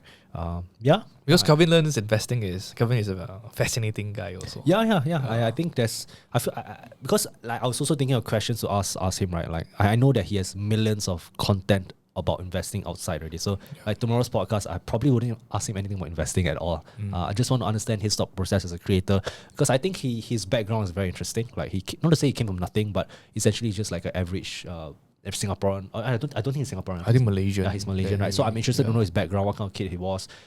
Did he ever? What was his journey into becoming what he did? Because not to say I don't respect anyone who has a traditional career, but I have a little bit more respect for people who has like ventured out of the path of doing something different. So they beat their own path. I think I really respect that a lot, and I just want to, when you meet such people, their aura spreads on you, and you somehow get a little bit more flustered, a little bit more inspired to do what you want, and I think that's one of the main reasons why I love podcasting. Yeah, it's amazing, and I think it's also a very good example about people talk about the production value, right? Yeah, like he has spoken about how he just buys like a cheap lavalier mic. Yeah, and, he uses his phone to, and you can see that his video quality is not the best, but he mixed it all up with humor and his own brand of his personality, his own brand of dry humor and all. There's this other guy that I'm very intrigued by also. This Daren Yoong guy. Daren Yoong, is it a Tesla? Yeah, the Tesla guy. Oh, I have not watched his videos. Because of his platform, his YouTube channel, like he can reach out to all kinds of Tesla owners. Yeah. And everyone is happy to go. But he's a Tesla owner himself, right? He is becoming a Tesla owner. Does he have a Tesla car? Not yet. Oh, okay, but he's I'm sure a large part of his portfolio is on Tesla lah. Yeah, he is. Yeah. So I mean, he also does investing. Yeah, I mean, if I can say like, more than 50% of my portfolio is in Tesla, right? Then I can reach out to Tesla owners as well. But yeah, podcasting allows you to do that. Are you bullish on Tesla? I am, and I own some Tesla stocks as well. So yeah, but I am lah. So I follow people like Chicken Genius, and all. The other thing I want to talk about, the Daren Yoong, is his work ethics as a YouTuber. Yeah, the quantity of videos that he put out. How much does he put out? A lot. I don't know exactly. About a lot lah. But to me, it's 3 a week, 4 a week. That's a lot. Maybe at least 2 a week. Got it. How much subscribers do we have? How many subscribers does he has? Yeah. Let me check. Is it a lot? I think for a very niche kind of channel in Singapore, to me it's already amazing lah. Yeah, I mean, from a financial standpoint, right? CPMs for financial channels, right? I mean, they earn a lot. So the reason why they earn a lot is that a lot of advertisers wants their viewers' attention. Yeah. Okay, 14.3k sub, Okay. and he has Interesting. 14.3 because you see Kelvin loves investing. He's so much bigger. That's quite interesting as well. Yeah. And he started his channel June 14, 2021. Yeah. Last year only lah. Last year, 1 year plus, and he has now 1.6 million views. Yeah, that's crazy. And he has, so 1 year only, right? He has 200 videos, 199 videos. Yeah. So for a 1 year old channel, 365 days in a year, he has put out 199 videos. That means almost every other day. Yeah. Yeah. Or even more than every So other day. do you know if he's doing this full time? I'm not very sure. Yeah, I'll be interested to know. Yeah, because Yeah. if you can outsource it, I mean that's entirely possible. If you can hire someone to just follow you, like document, don't create, right? That's definitely a way to create a lot of content. I think he's doing it like himself. Oh, okay, Like, okay. Then there is what. Yeah, so I realized that in Singapore there's actually a lot of people that are damn hardworking. Yeah. Yeah. I used to think I was hardworking until I met some of my friends. Like, oh my god, I'm a lazy ass person.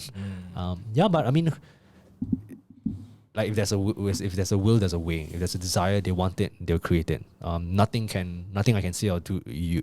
Nothing I can say to you or anyone else, right? To have that desire, you need to have it innately, lah, to want to do it. I mean, at the end of the day, we want to have our comforts. We want to spend time with loved ones. We want to lip up and chill. It's fine, but it depends on your overall goal, lah. Yeah. Yeah. So you think that hustling is very important?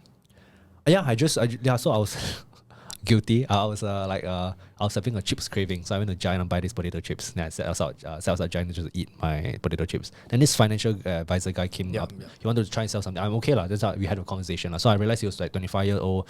Then we were just like literally having like a podcast like conversation, just talk in general lah. Then he asked like, should I work hard like should I lepak now, or like he was just asking along the lines of He asked you something along the lines of that. Then I was like, why are you asking this kind of question? But okay, I'm fine.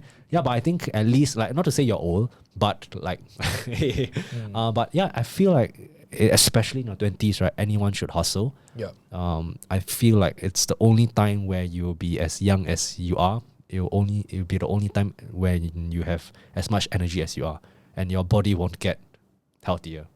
Yep. So not at the end of the day, right, what does hustle mean? Hustle means, in a sense, financial success. Have as much of a nest egg to earn as much as you can and reap the rewards later. And through the process of hustling to try to earn more, right? I mean, for everyone, it's a different number. You might earn 3K. What can you do to double your income? You might earn 7K. What can you double your income? And it's very possible. Like even tomorrow's podcast, right? I will literally tell Kelvin, right? Like, because do you do options?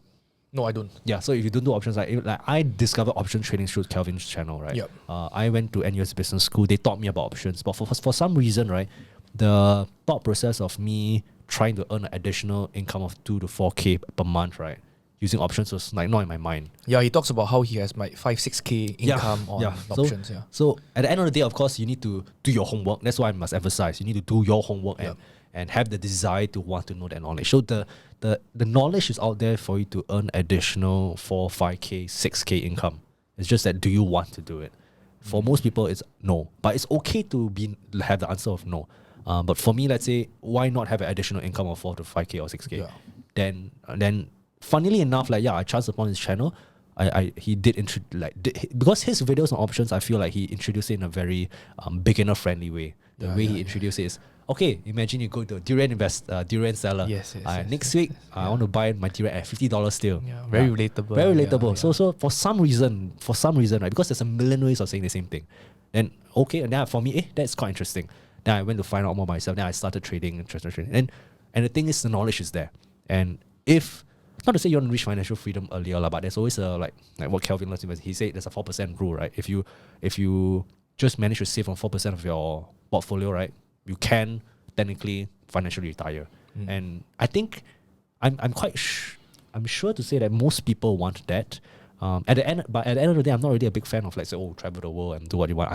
I'm more a fan of giving back as much as possible, whether it's creating a product or service or anything. But at the end of the day, right, not to say we are wage slaves. I like this term called wage slave. Like, to a certain extent, we are all wage slaves. If you to a certain extent, I feel like we are all wage slaves in the sense if you are put in a system where your financial upside is limited and you can't do anything about it. That's the reason why I love sales jobs. But it's a weird thing that I'm not a salesperson. Like, I'm not a realtor, I'm not a financial advisor. Yep. But the thing about these jobs, right, they allow you to earn there's infinitely upside, but you need to work hard for it. Yeah. So going back, I do feel like everyone in their 20s should hustle. It's the only time. Anyway, Kelvin has a playlist on options. His options videos. I do watch it, so I do like review it just to I even like just put a click and just see the kind of options trade he do, just to understand okay, what is he doing, then I can not to say follow, because my risk tolerance is very different from his as well. With the kind of income he's earning, he's 20k per month, right? I'm not earning 20k per month, but he has the ability to not say lose, but put that at risk. But the strategy that he's doing is quite interesting as well. So I'm more of modeling my risk appetite to be similar to what he's doing, to just earn additional income, which I love. Why not earn a, because to anyone out there, right, who, or even you right now, if you can, why not earn a I'm not sure about you, but 2k 3k income to me is very good for a particular month, right? So why not I'm not asking you to be a professional at it. I'm not asking you to like trade aggressively. You can be conservative and just earn 100 per month. I mean, I did that. When you start anything, you suck at it. Have I lost money? Yes, initially I lost like $200, but it's fine because gradually you will learn. You'll be. You're talking about investing and trading, lah. Yeah, investing. Options, just options only. Okay, options trading only. Yeah, my stock market portfolio also losing money. Oh no, but wait.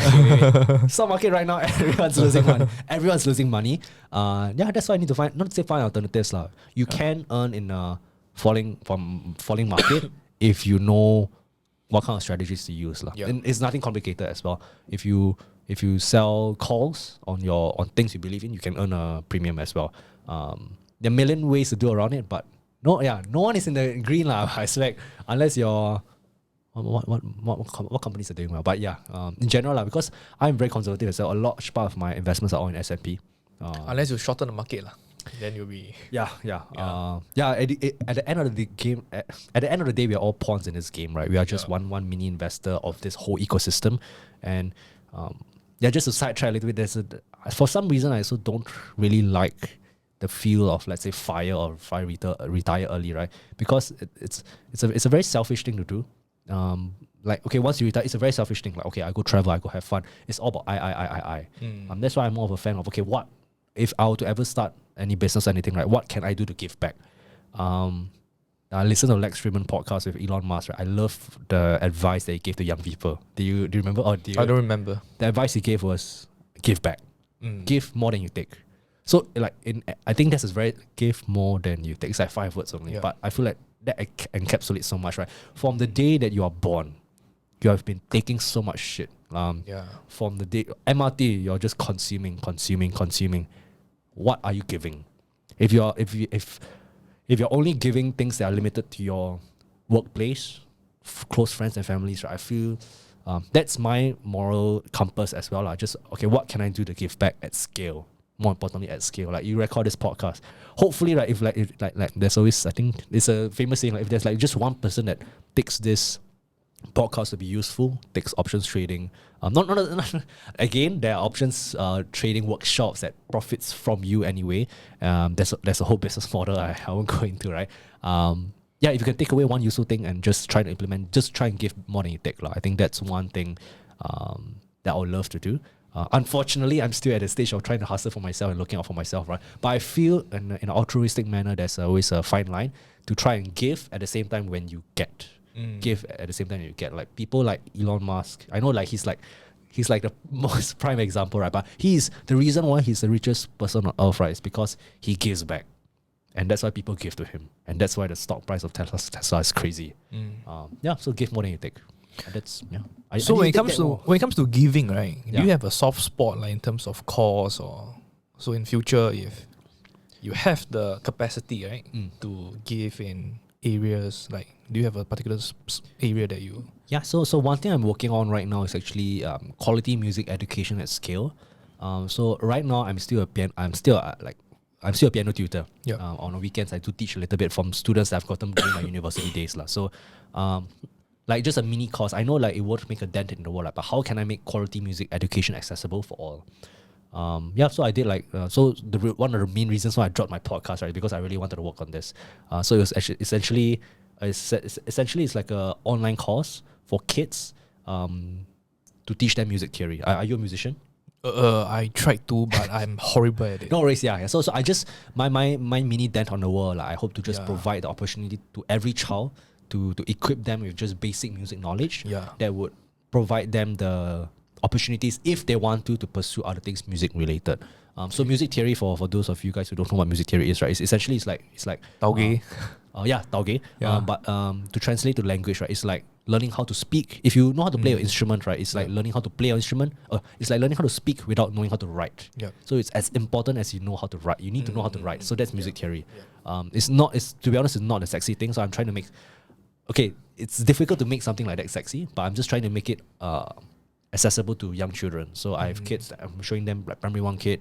The videos are super short to accommodate that time frame. Like, you need to edit videos in a way that will appeal to a primary 1 kid. That's damn tough. At least to me, like, that's very tough. I've been working on that. So yeah, that's one mini way that I hope to give back at scale. Initially, I wanted to do like for profit, like you could sell the courses and all the kind of stuff. But I realized I think one question that do you know who Seth Godin is? Very okay. familiar. Yeah, he's an author lah. So basically, another, if I can just throw another nugget of a famous saying of quote that I love. What's his book? Lots of book. There's this book called The Practice. There's Linchpin. There's A Marketer's Lie or Tell Stories. My favorite book is The Linchpin. Yeah. Okay. But the favorite quote that I got from, or maybe I can ask you this question: what would you do if you're willing to fail at it? What would I do if I'm willing to fail at it? Yeah. Okay, yeah, I know there's a lot of process in the question, so you can take some time to dissect it. For now, I don't really have an answer for that. Got it. So maybe I can give an example, maybe it'll help, right? The example that comes to mind is podcasting. Okay. What would I do if I would still fail at it? Podcasting. Reason why? How do you define failure? I don't really see it as to me. Yeah. So that's why you can redefine it as well. So to me, but in some metrics, you could dare say it's a failure because from a stats point of view, from a download point of view, from a financial viability point of view, right, it's a failure. But how there's two sides of the coin, right? So how it's not a failure, because I don't see it as a failure because I can connect with people. Lifetime value, right, for job opportunities that I can connect with business owners, right, it's just plentiful. For me, the failure is not putting it out. That would be a failure. That means if I stop, if I quit, then that would be a failure for me. And that as long as you don't quit, then it's fine. So if you go back to oh my gosh, what am I talking about? What would you do if you were still what would you do if you would fail at it? So like this music course, I know there's something that even though by statistical point of view, financial point of view, it will fail, right, I'm still willing to do it. Because I know that at least within my small social circle, right, or if let's say I quit performance marketing one day and just become a full-time piano tutor, right, I can be a lot more efficient. I can literally just send these videos to anyone with zero music background, right, and after the courses, they will have a good benchmark to work with, and that will accelerate their music learning journey at scale. So I'm even like talking because I used to be heavily involved in the music scene, so I know a lot of conductors and teachers in like secondary schools, primary schools, right? And I do think it'll be super valuable to them. If let's say in the whole of Singapore, how many children are enrolling in band as a CCA, Chinese orchestra as a CCA, and I can teach that. I can teach everyone because media leverage. Once I record a video, I can teach everyone, and that's the mini impact that I hope to have lah. I know it's not big. It's nothing woo-woo like revolutionizing the world, right? But this is just my small way of trying to give back more than I take at scale. And how do you do it at scale, right? You use modern methods. Same thing. You either use it label leverage, media leverage, capital leverage, or code leverage. I'm doing it via the media leverage. Unfortunately, I'm not a coder, so I can't code for shit. Label leverage, if you have worked for a few years, right, you know that dealing with people is one of the most complicated things in the world. So it's difficult to scale that. So what you want, like for any tech entrepreneurs that come here, they want to scale the app because they don't have to deal with people. But I mean, they have to deal with people in the short run, but once they have that product nicely built with a product market fit, then that's where you assume that, to the moon, and they'll have financial success or whatever success that they want. Okay, I know I have a long tangent.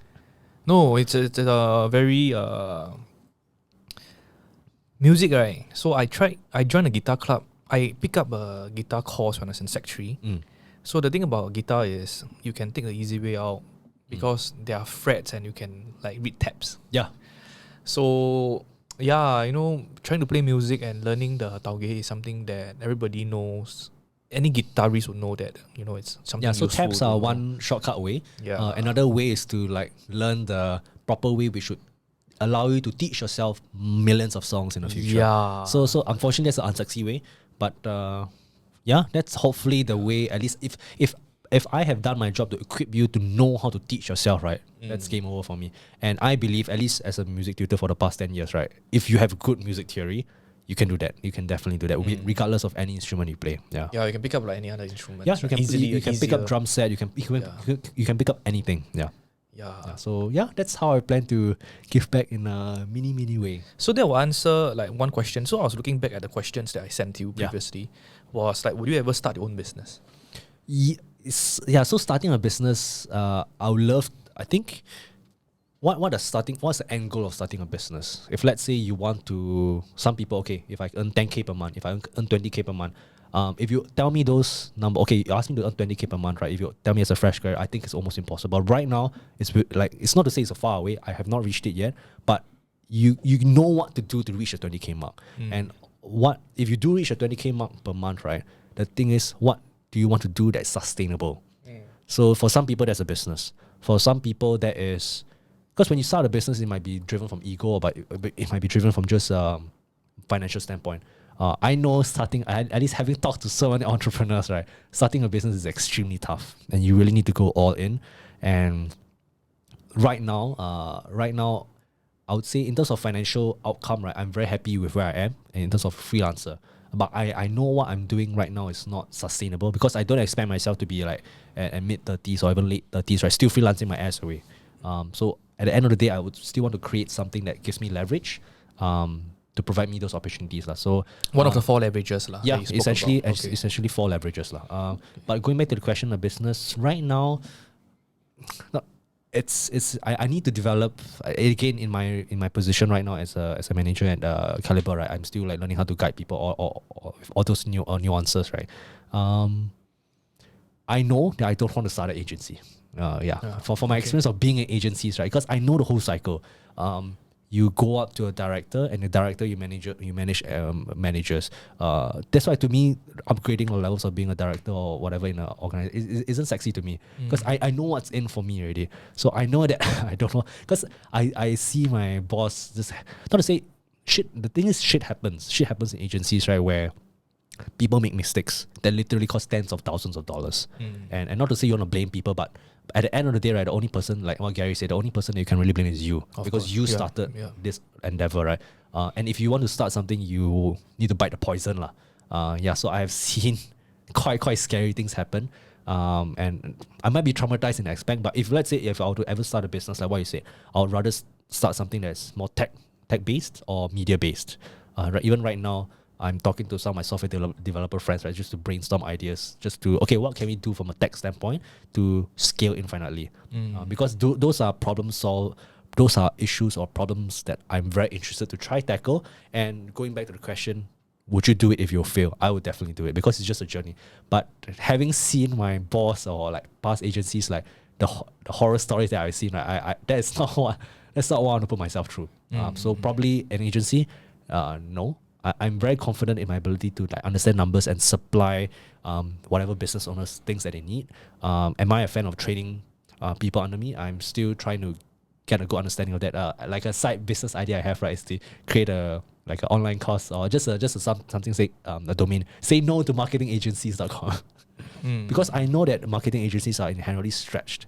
Any marketing agency, take it with a pinch of salt that you go to, right, they're pretty much stretched. It's in their business interest to stretch the employees as much as possible. Yeah. And it's very rare to find an agency you go to that's like, oh, everything. Are you familiar with like agency memes? No, but I worked in a PR agency before for a year. So I can sort of relate a little bit. Yeah, so there's a lot of memes on the internet, right? Okay. I think one IG account that I really like is Just Media Things. So basically they put out like typical agency problems. Oh, we're overworked. Oh, no benefits. Oh, no salary. Oh, no nothings. Basically, in a comical way, right, it's about people complaining about where they are.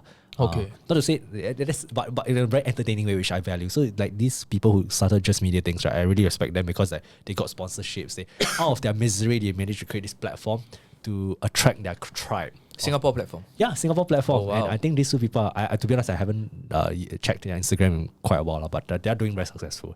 Yeah, so going back to the question, probably not a business in the agency world, but probably if I were to ever start something, it will be tech or media related. Yeah. In a ways, I'm sort of doing that right now. I mean, a mini podcast, helping small businesses build their YouTube channels. That's sort of media-ish, really. Yeah. Okay. Yeah. So what other things are on your mind right now? Or on my mind, no. What's on my mind right now? This place is a nice setup, man. I've been doing podcasting for quite a while, but actually, I'm also questioning why am I not investing into like having nicer gear and everything, like. And this is a very nice place, so yeah. In terms of you, like, what's your main challenges right now with growing a podcast? Because I understand right now you are also working as a business owner, right? Yes. Yeah. So I think for me, right, the way I try and think about podcasts is the traditional kind of media company would be to build an audience. Then you have a ad kit, you have a ad rates. You have a media kit that you then send out to your advertisers and you try and convince your advertisers to advertise with you, right? So the idea that I'm trying to build right now, right, is that the content that I'm trying to put out, that's the media creation side. But how do I not be at the mercy of advertisers?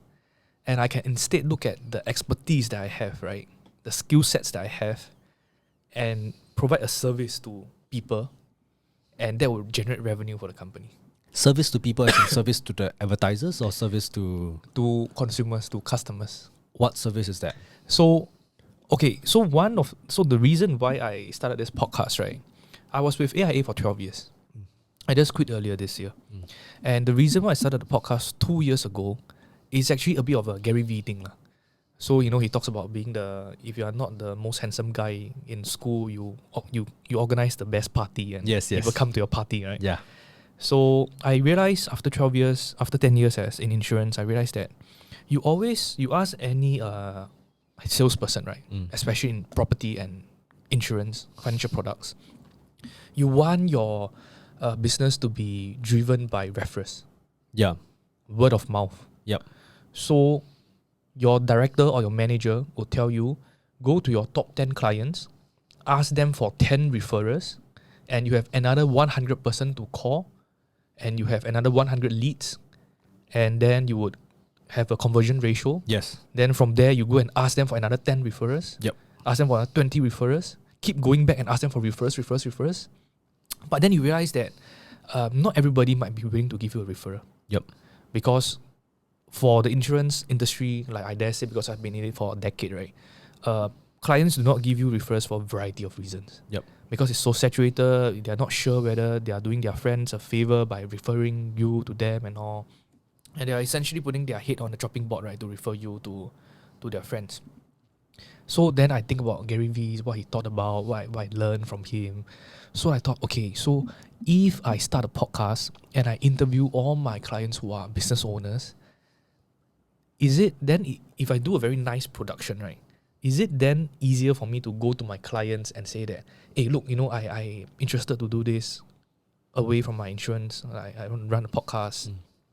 I would like to interview more entrepreneurs. My friends would help me because they are my friends. I would say, hey, can you come and record an episode with me or not? Then I do a nice episode and I say that, hey, so can you then refer me 10 other entrepreneurs so that I can record a podcast with them? Yeah. Nothing to do with insurance. Yeah. But because of the fact that they have, so I call them up and I say that, hey, Mr. So-and-so referred me because I'm starting this podcast. This is the episode that I did for him. I know that you are in a business of ABC and I would love to talk to you about your journey as well. So I started the podcast. And so if you go and look at my first episode, right? My first episode was with my friend who is in the security manpower business. And it was actually done in the AIA training room. Oh, yeah. I think I saw that actually. Yeah. So the Indian man is my friend. So that is in There's 3 people, right? Or 2? yeah. So 2 co-hosts. Oh, okay. So 3 of us are friends. Yep. So I talked to my friend, the other co-host is actually my very good friend. So I talked to him, I said, I know I want to start a podcast, first episode. Not very, not sure about whether I can handle. So maybe you can co-host with me, then we can interview our good friend together. Yep. And I think it turned out pretty well. Yep. Then later COVID hit, blah, blah, blah, Yeah. then okay.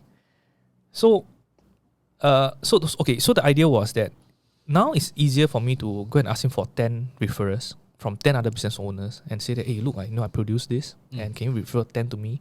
And in the pre-production, production and post-production process, right, I can build this relationship with the other business owners. Yep. And then is it easier for me to go and wish them Happy New Year, Merry Christmas? Is it then easier for me to build a relationship with them, build rapport with them? And then I can say that, hey, anyway, my full-time job is with AIA. If there's anything I can ever be of service to you and your family, right? Yep. Please do not hesitate to let me know. Yep. And because I have this wider network, right, it will help my business in the medium to long term. Yes. Yeah. So that was why I started a podcast. In 2020, in March, I recorded the first episode. But before that, I was really thinking about starting a podcast for the longest time. So then COVID came and my mom was not well. Then afterwards, I think about the podcast, right, as my dad passed away 12 years ago.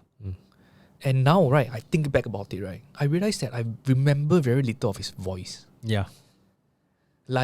So the voice, right, is something that if today someone whom I'm very close with, right, calls my name from behind, I do not need to turn back and I know who is calling me. Yep. Because I know his or her voice. Today, if my dad, who has passed away 12 years ago, right, if he calls my name from behind, right, I will be a bit like, hey, who is this person calling me? I will not immediately know that it's my dad. Yep. Because my dad doesn't really have a very unique voice or something. And also common voice. Okay. and also because we have always been closer to mom and not dad. So my dad's the one outside breadwinner, and all. And my dad, and also because the 12 years of time passing, memories start to fade. Yeah. That's a long time. Yeah, and now that I think back about my father, right, I don't remember his voice. His face, right, is something that's very blurry to me. So that's one thing. The other thing is, now that I have a niece and nephew that I was introducing, my brother and my sister's children, right? For them who have never met their grandfather, right, how do I communicate who is this grandfather figure to them? Yeah. It's actually very difficult. Because even for me as his son, right, he passed away when I was 22 years old. And now that I'm 34, after 12 years, my memory have really started to fade. So I'm a traditional kind of Chinese family. Like we pray to ancestors, during like Chinese New Year, and we would like cook a meal and we would pray. And so my nephew and my niece will come back and we will make them pray, right? Like, who are they praying to? They know that it's Akong, it's Yeye, but they've never met him. Yeah. What if 25 years ago, or what if 15 years ago, someone sat him down for an interview? Yeah. Like this podcast. Yeah. And he just talked about whatever for 2 hours. Yeah. And now that my nephew is 2 years old, right, he will not understand like what he's talking about. Yep. But one day when he is 15 years old, when he's 25 years old, then when he's 35 years old, you can connect. Yeah, and you have this piece of digital asset, right? Yep. That I can send him the link and say that, hey, this is your grandfather. He passed away when you're not even born. Yep. And yeah, you can just hear him talk Without about him, there will be no you. Yeah, exactly. This is your lineage and this is your Yes. heritage and this is your ancestry, That's media leverage. Yeah. Then I come to this idea. So before I started this podcast, right? After I started this podcast, I wanted to quickly interview both my grandparents who are still around. My 2 grandfathers. And one Both of my... of your grandfathers are still around. That's good. Yeah. So I sat down with my paternal grandfather. We came up with the questions. And during COVID, one day he had a heart attack. He went to the hospital. Then he managed to recover quite well. He came back home. And he had another heart attack at home. And he passed away. Wow. Okay. So the questions that I have in my notebook, right, is always a regret that I have. Because you didn't manage to ask it. Because he is someone who has a very fixed routine every day. Yeah. And he doesn't like his routine to be disturbed. Yeah. So he doesn't really like, he's like, you want to talk to me for what? You know, what do I have to say? You know, blah, blah, blah. Yeah. But at the same time, I know that it's going to be meaningful to me. Yeah. So I, came up with the questions with him, blah, blah, blah. But I never had a chance to sit down with him yet, and he passed away. Yeah. Wow. Becomes a regret, right? So I quickly sat down with my maternal grandfather, and we had a 2-hour, 30 minutes chat about just his impression of his memory of Singapore, his childhood, how did he get to know my grandmother, how did he woo my grandmother. Yeah, everything lah, basically. Yeah. So that was the more personal part. The second part, I designed it to be more of a life wisdom kind of thing. Yes. So I asked him, like, what's your advice now that your grandchildren, many are growing up, we have gotten married and we have children. What's your advice for a happy relationship? Do you think hard work or do you think luck is more important? What do you mean when you say that 家和万事兴 is the most important thing? Wow. So things like that, right? And after I finished, so it's episode 7 on my show. It's in Mandarin. And after I finished the episode, right, I sent it to my immediate families. And I know that no one has watched the full episode, the full 2.5 hours. But I know that one day, right, after, because the old man is still around. Yeah. Every Saturday we see him for family dinner and all. But I know that one day, right, this piece of interview, right, becomes very special for all my uncle and aunties. Yep. Because it's going to be a very good memory of their father. And I'm sure, 100% sure, I bet my last dollar on it, that one day someone would just go to that link and watch it and reminisce about this person and think about this person. Yep. And so I think about this idea of a 专访. I don't know if your Mandarin is... Sorry, my Mandarin not very good. 专访 is like a exclusive interview or... So you might get interviewed on the street. Today, mothership hits the street, you go to the MRT station, they might ask you a few questions about what you think about the latest current affairs. But who gets an exclusive interview for 1-2 hours? Mr. Lee Kuan Yew will get it, when you're famous, when you're rich. But everybody has a story. Yeah, right now, this is accessible to anyone. Yeah. And that's the beauty about it. And we have some very good companies like Rode, and Sony, and Aperture, they have made this production thing affordable within a certain extent and accessible as well. So my business that I'm trying to build now is, how do I give everyone a chance to leave a digital legacy behind in the form of a video podcast? And that would help them leave a digital legacy. That will help their family preserve a part of a family's heritage. So, so that's a business. How do I sell someone a slot to come into this studio, and we would have some pre-arranged questions, and we would just have a 1-2 hour chat about your life story. How you met your wife, what's the values that you hope your grandchildren can have, can learn, what's your aspiration for your future generation, what's your biggest advice to them, what's your biggest concern that you have, what's your memory of Singapore, do you have faith and do you have confidence in the future of Singapore? What do you think is should be our relationship with China be like?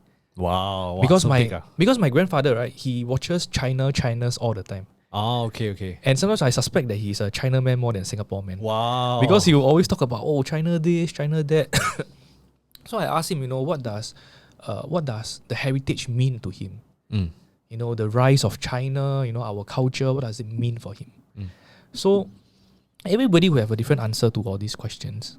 And they are all unique based on their life experiences. So number one, how do I sell someone this idea that you come in, I talk to you, or I do the production. If you have a particular son or daughter who can host, I will produce for you. So, and we will edit and all. So maybe your grandson or your granddaughter can host. Or even like a couple, right, just had a children, or they're planning to get married. I can produce for them also. So a couple comes in, they talk to each other for 1 hour, and we do the post-production for them. And imagine if a couple, right, comes into this studio every year and they talk about their goal for this year and all. And they can refer back to like, hey, 6 years ago. Previous podcast. Yeah, 6 years ago we did this mini production, did this little episode. Yep. It's our special podcast. Yep. That we talk about what we wanted to achieve. And then looking back, have we done what we set out? Yeah. To what we want to do.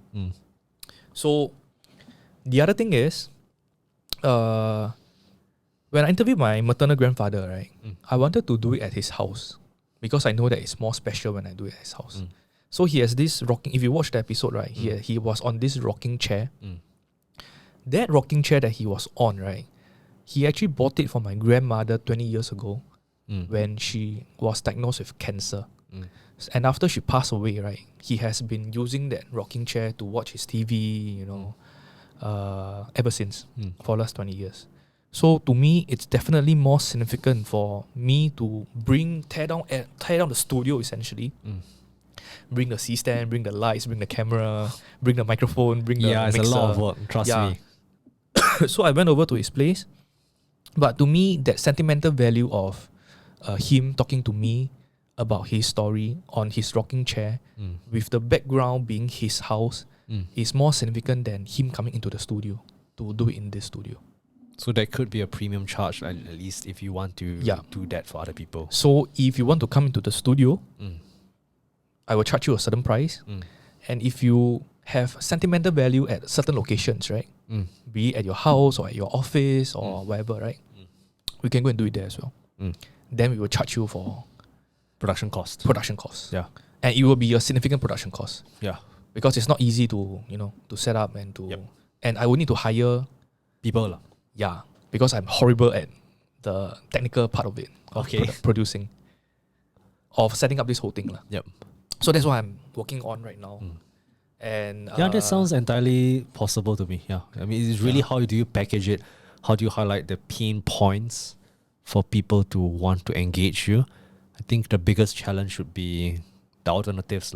Because at the end of the day, I'm not sure how many couples you meet. Like, you just go around and talk to other people, right? It's also, like, people have family problems as well. It's like, it's difficult to have these kind of honest or long-term conversations, right? When you're stuck in the daily nitty-gritty. And that's where you, at the end of the day, right? If you're really running this as a, even though, like, not to tie back in performance marketing, right? If you want to put out on messaging on organic channel, paid channel, right? It's the same thing, right? How do you highlight the pain point to convince them to consider them using your product or service? And I think that's an interesting manner, because I know you also have a unique story, and that will definitely add to your credibility of why you're doing what you're doing, which makes it a lot more authentic and it makes sense to me. That's entirely possible. Yeah, so when people, not to say if because I just met up with my army friends, right? All of them, I am married. My wife is doing this. I need to do that. All that kind of stuff, right? Then again, I don't know the proportion of you need to. I like to think of it at scale, like of all the married couples in Singapore, right? How many of them would be willing to do this? Based on all the nitty-gritty things that are happening. There's so many things that are happening, right? Their job, their children, their family, everything. There's so many things, right? How do you extract them and paint a bigger picture? It's like insurance at the end of the day. Like what if things happen to you? What kind of legacy do you want to leave behind? There's so many things that come to mind, right? Would you want to partner with financial advisors? Like, because you are, let's say, selling the future or term or life policy, right? Why not do something that adds to your legacy? And that makes sense. I mean, that is a potential route you could go as well. Potential route. Then again, I'm not sure of the price points as well, because I do know that, let's say, an alternative competitor, you would say, right, it would be as simple as just recording it on your phone, because it's simple. It's possible that you can do that. The kind of target audience that you're after, right, it's not those Zoom kind of target audience, because they can do it via Zoom. And you need to communicate in a specific manner to people who might want to have more of a premium touch. It's like a different levels thing, because I'm sure like what you communicate to the people, right, people can just do it via Zoom, and that's free of charge and everything. That's one market share. You're cutting down to people who are wanting to do this, leaving of legacy behind. Then you're cutting it again to people who come into the studio. You're cutting it again to people who wants to have it at their home, to value that kind of intimacy and documentation. So when it comes to niching down, then if you want to niche down, you must niche down all the way. If you want to go mass all the way. It's like either or, right? Yeah. So one service that I try and draw a bit of parallel to, right, is, you see, everybody has a smartphone today. Yep. And our smartphone takes good pictures, right? Yeah. But why do people still spend money to go into a photo studio to take a family portrait? Yep. For example, right? Or why do parents still, a lot of parents like to take, when the baby's just born, right? Yeah. They like to pay for all these packages to take, to engage a professional photographer. And when the baby is still so small, 3-4 days only, right, they will bring the baby all the way down to the studio and take some very cute photos of the baby. It's mainly because of the lights. Yeah, the lights, and also the way they know how to pose the baby. And that's why I'm trying to think about, and that's why I've been like thinking about all the ways to do marketing as well. Yeah. Like, how do I market this service? Yep.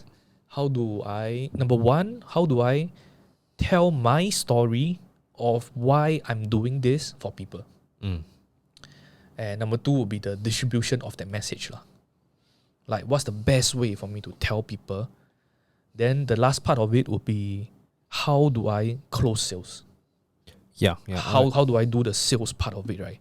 So if I can just share with you, there are different ways I've thought of. I've contacted, at the shopping mall atrium. They have all these small booths, right? Yep. You can like sell different things. I worked at a salesperson at like those booths before. Yeah. At the atrium. So $250 a day. Yep. You can have a booth there. And you can talk to people. And you can, have a small screen there. You can play and you can just talk to people. Yep.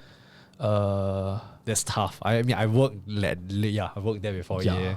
It's not easy. Then the other way, of course, would be paid ads. Yep. On Facebook, on IG. I set up my special podcast Facebook page. Yep. And then, like my grandfather's, some of the short clips can already become a paid ad, right? Yeah. It really depends on how you're going with it. I think when you talk about story, right? Are you familiar with this person called Donald Miller? No. Yeah, I for any marketing person, right, I'll recommend you to read it. I think it's a good framework to introduce you how to communicate for any brand. Not to say like not to say your story is important. It is important, but at the end of the day, right, customers always think, so what is it in for me? So whatever comms you push out, you need to address them instead of you. And you need to come from their point of view rather than it's my story.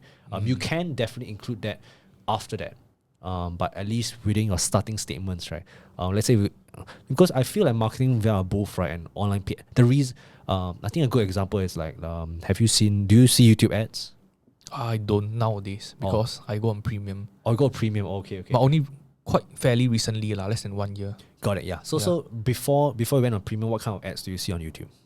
I actually see what are the most memorable ones? I see a lot of those gurus selling their courses. Yeah. So I mean, options or trading courses. So I mean, I have sort of I have exposure in that for those accounts as well. But hate or love it, right? The thing is, people know about them, and that's a good thing. Yeah. And if I can share, like for YouTube ads, how it works, it's called YouTube TrueView in-stream ads. So basically, advertisers don't pay unless users watch until the 30-second mark, or they click on the ad. So think of the kind of things you want to. It's like you approach. That's why YouTube ads. That's the reason why they're spending so much on YouTube ads, because it works. Because it's irritating. No, not say irritating. It's irritating to people that isn't their target audience. So for people who are like, this is so scammy, this is so out of my world, I'll click skip, and that's what the advertiser wants. But there's always a certain proportion of people who are interested in that. Because truth to be told, right, what they're teaching can change lives. Because I know that it's the same thing for me with the Kelvin Loves Investing, right? Because I picked up on options trading via him.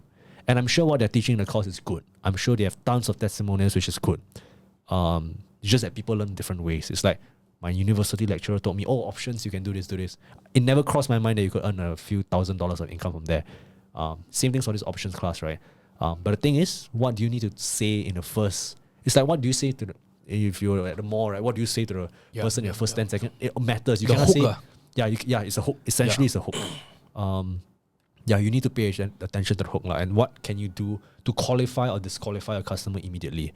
If you know that they are not into options trading, they'll skip the ad immediately. And and whether to your product or service, right, you need to create that intro, that hook, to try to test whether the messaging works or not.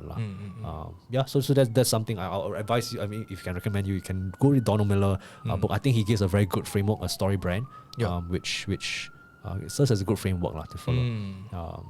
But what you're saying definitely makes sense. It's just that like I'm a sample size of one as well.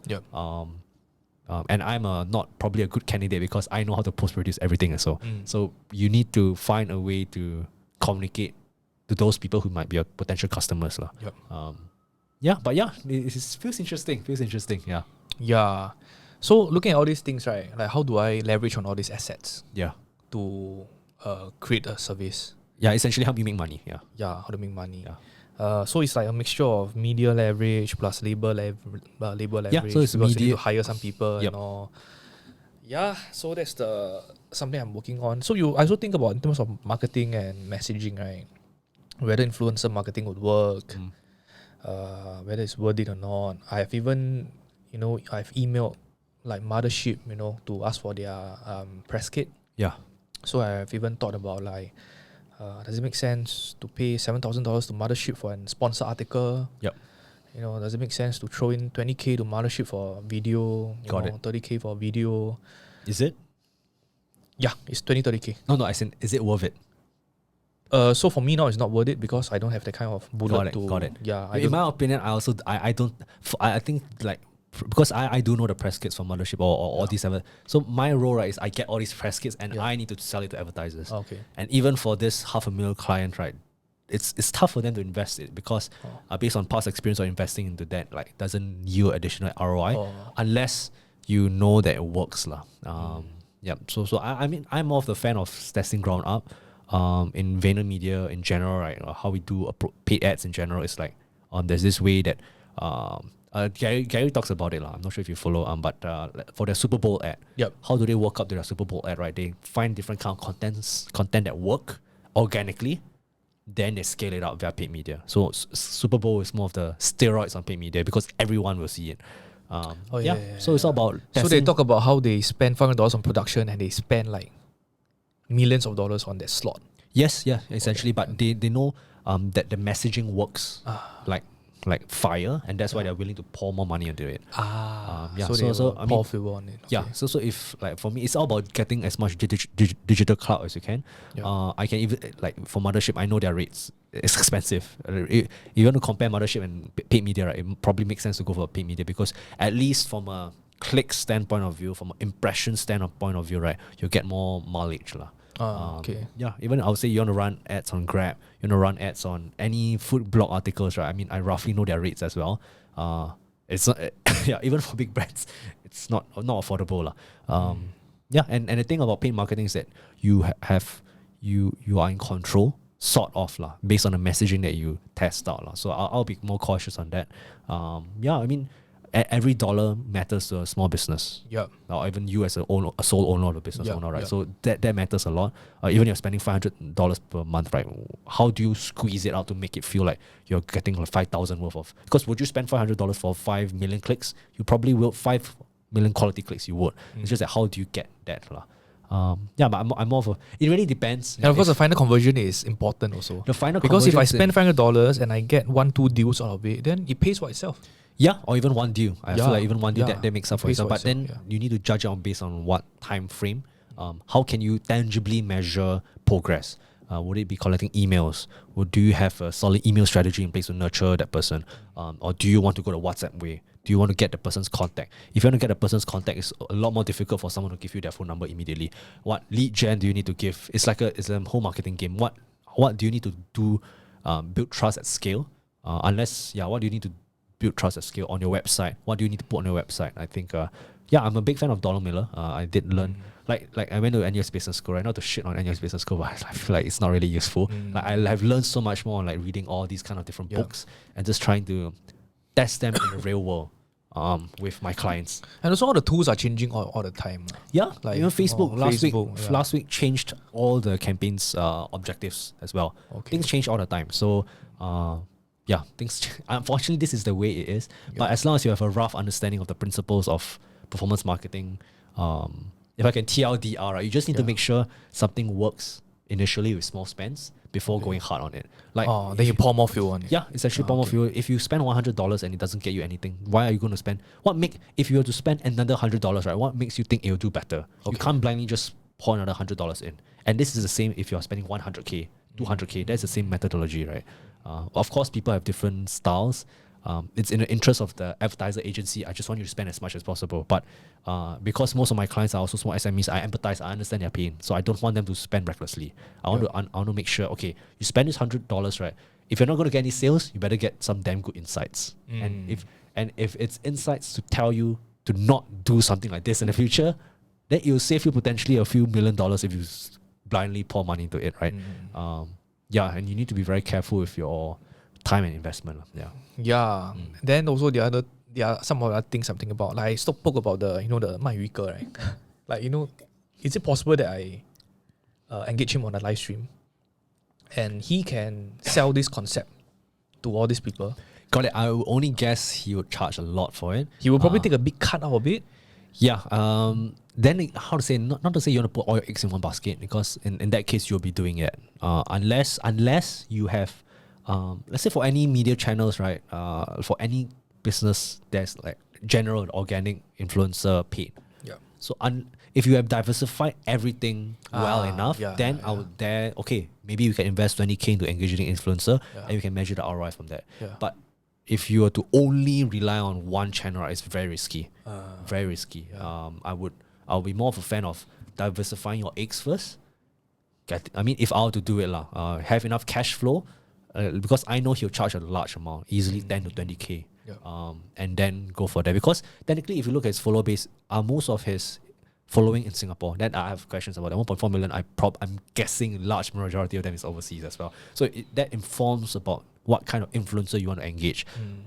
TikTok, there's a thing called a TikTok marketplace. There's tons of influencers there you can reach out to. It's new, right? TikTok marketplace. They just launched in Singapore. Then you can reach out to TikTok. Their rates are all there. So instead of putting our eggs in one basket to spend 10K with this big ass influencer, why not try something more mediocre first and start at the end of the day, it's hypothesis. So that means you see whether this channel works, influencer marketing. So influencer is just one. Then there's organic. What are you doing on TikTok? What are you doing on LinkedIn? Not to say those are lost channels. Those aren't lost channels because you still can get attention there. It's just that what do you do with the attention there?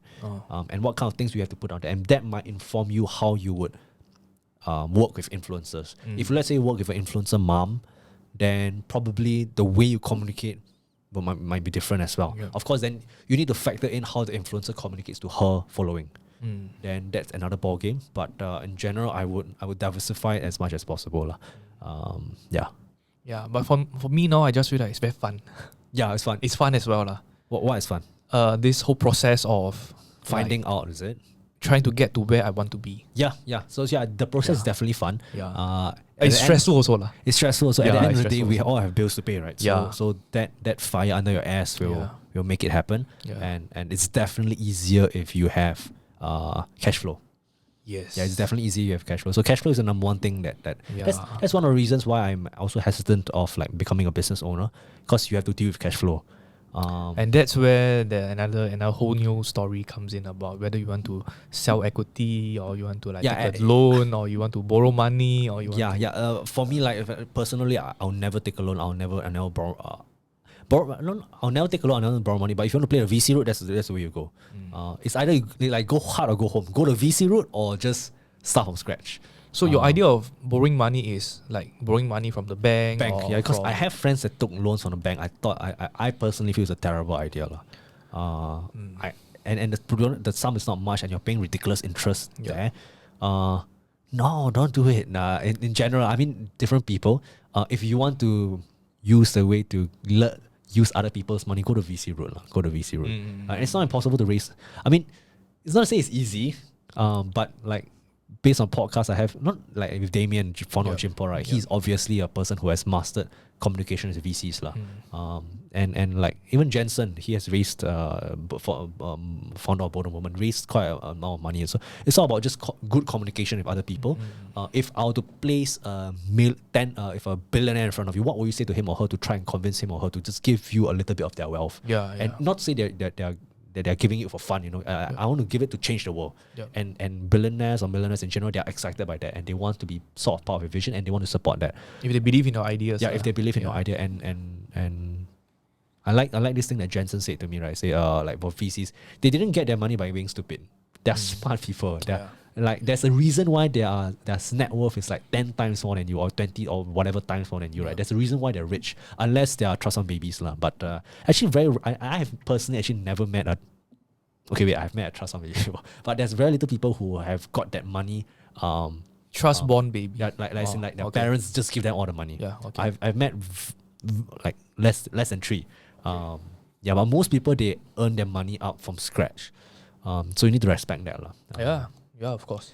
At the end of the day, there's so many perspectives that you need to think of, right? From their perspective, how are they going to get a return on money? Some investors actually don't want a return on money. They just want a return in communication, time spent with you. Everything's not really monetary. So you really need to identify the kind of VCs like Damien, like different VCs are different.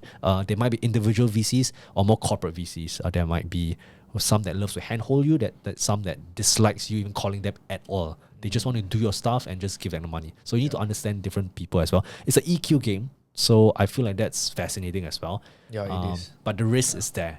Yeah. If I can share, like Damien, right? Literally, he spent all the way until he had $200 left in his bank account to pay the salaries of his employees. I think that's to me is crazy, you know. Yeah. And his employees worked for him for 2 months without pay.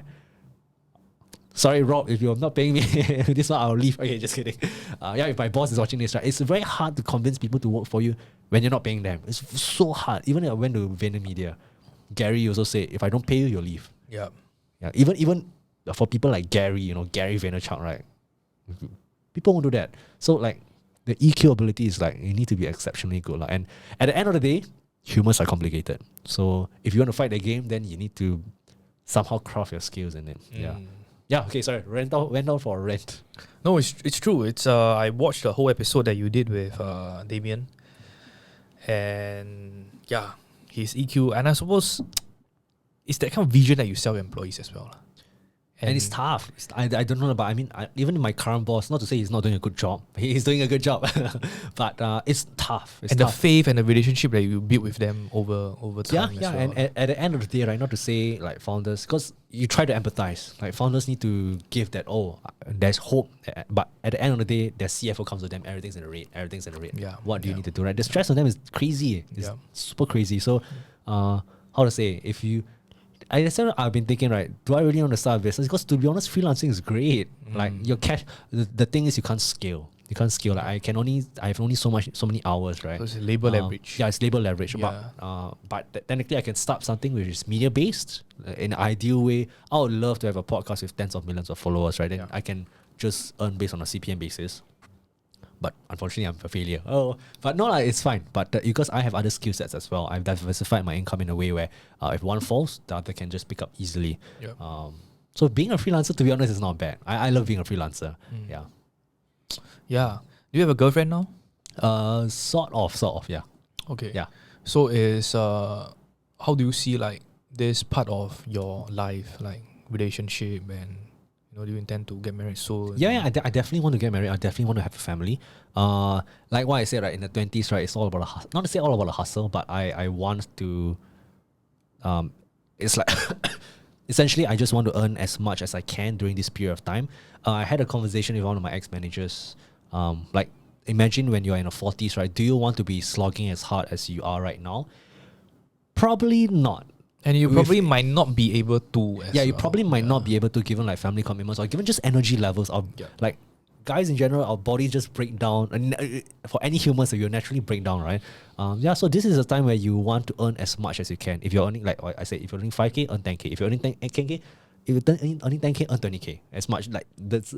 I feel like people, at least for me, because I feel like I have a lot of limiting belief when it comes to money lah. So like, if you told me that earning 10K was impossible, I would have believed you. But it is certainly possible. There are months that, I mean, I have crossed the 10K mark easily on certain months, and it's always possible. So like people talk about fresh grad pay, 5K, 6K. You can do a good living, but why not just add a little bit more excitement in your life to try and more? Not to say because I feel like my lifestyle is still very, not to say like Kelvin is investing, but I feel I'm fairly frugal. I still eat at Cai Fan. But I love Cai Fan. I love Cai Fan. But it prepares you for what's in the future. So it gives you options. Money gives you options, and to be honest, I'm very sort of money-minded in the past few years, yeah. Or at least in the past year, I've optimized my efforts towards monetary benefits. So your belief is that anyone can double their income if they put their mind to it? Yes. And they start thinking of ways and they have the intention to double their income? Yes, as long as there's this YouTube channel that I love watching. It's called actualize.org. I've learned a lot of valuable lessons from there. It doesn't matter how, as long as you have the desire. As long as you have the desire, right, you'll force yourself to find a way. Okay. Yeah. So I think but there's nothing I can do or say to invoke that desire in you. You need to get to it intrinsically. And that might be your upbringing or what. Because it pains me to see when people, let's say, complain about their jobs.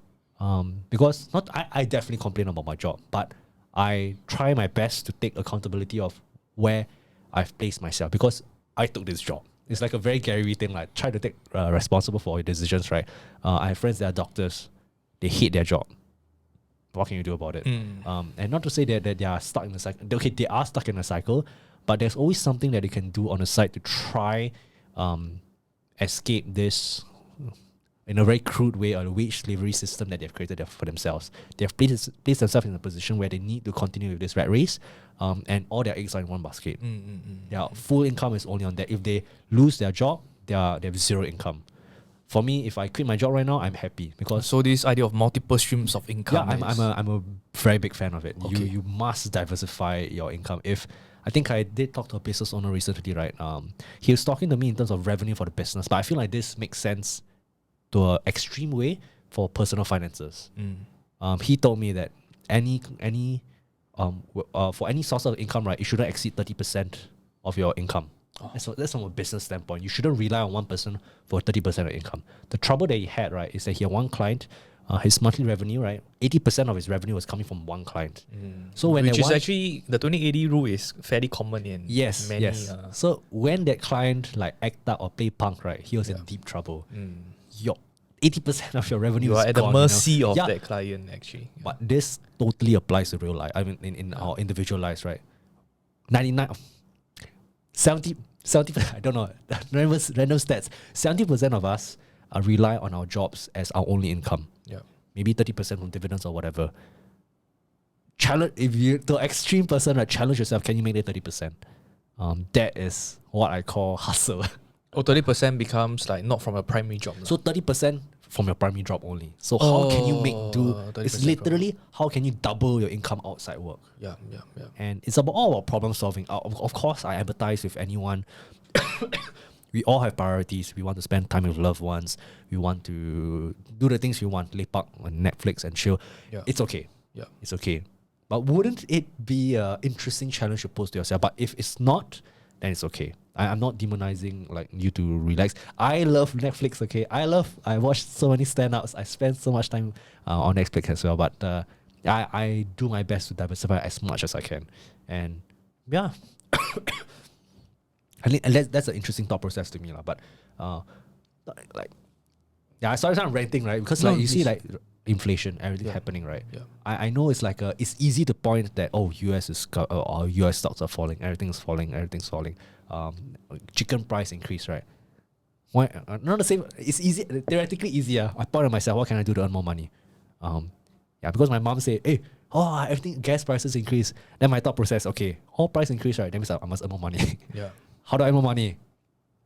There's a lot of ways. And actually, that's the only thing that you can do also. That's the only thing I can do. That's the only thing that's within your control. It's within my control, Yeah. and I can hustle. I can cut down on the hours I watch Netflix, I can spend my time maybe researching on more updated options trading or try new options trading strategy, which would take me to the moon. Or if you're the crypto kind, find the next Luna and blow. I don't know. To each his own. I try not to demonize any methods. Of course, if you're like stealing from people, that kind of shit, then you're effed up lah. But by and large, just don't break the law. But that's the thing I love about Singapore lah. You can do what you want, freedom in a sense. Not to say you want to scold the government or all that kind of stuff. No. But you have the freedom to do what you want. That's my 2 cents. Yeah, Great. Do you have any other things to add? You want to talk about? No, actually I don't. Thanks so much for taking the time. How long has it been? 2.5 hours. Then I'll ask you one last question. So for someone who has watched the learning podcast and who has been inspired by you and want to start a podcast or want to start a similar long format show, what's your advice for them? Start.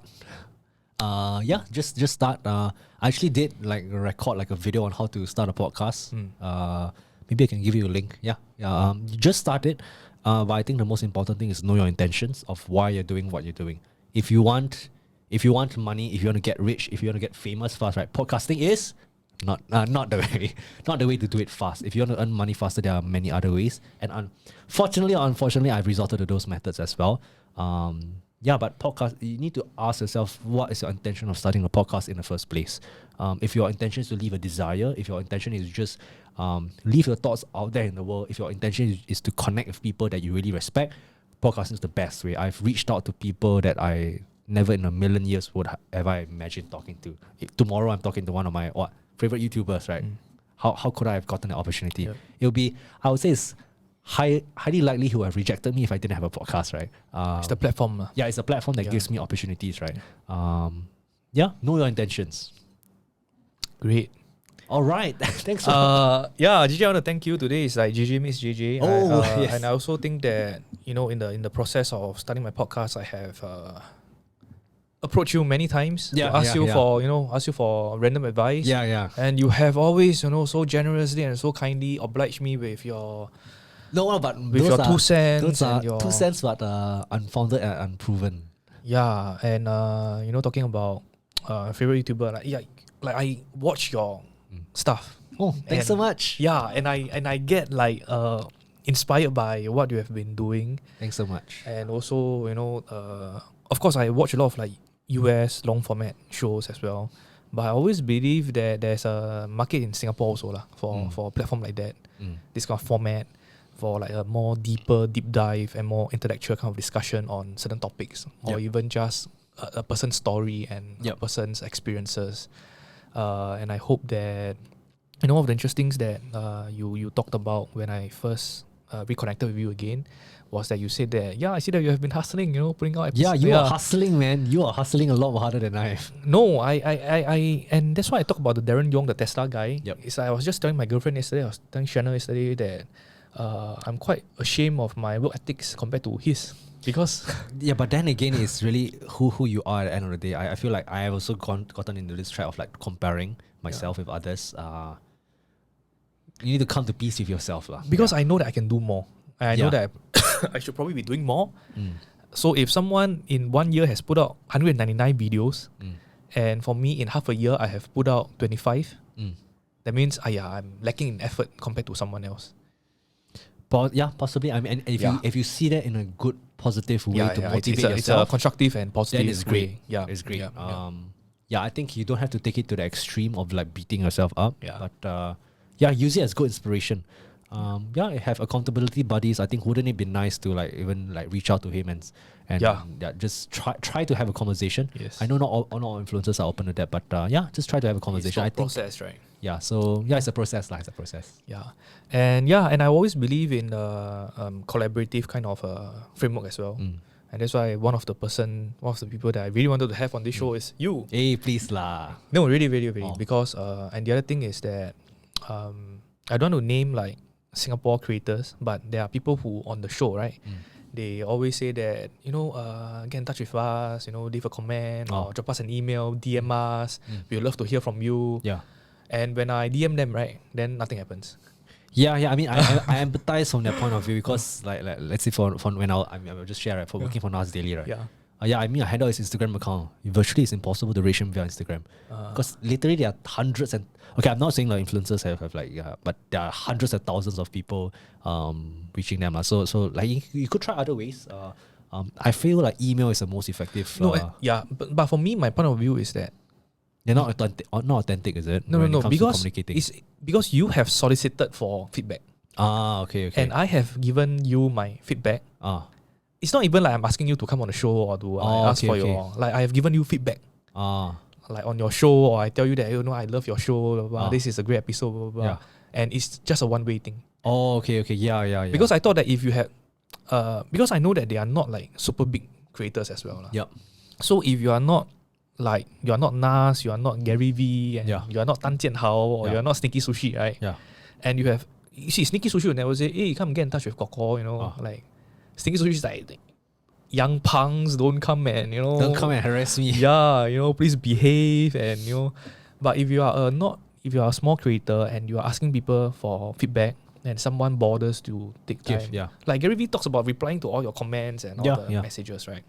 Yeah, so and that's why I really appreciate when people respond back. A two-way conversation essentially. Yeah, and especially when a fellow creator can look at a new kid on the block. Yeah.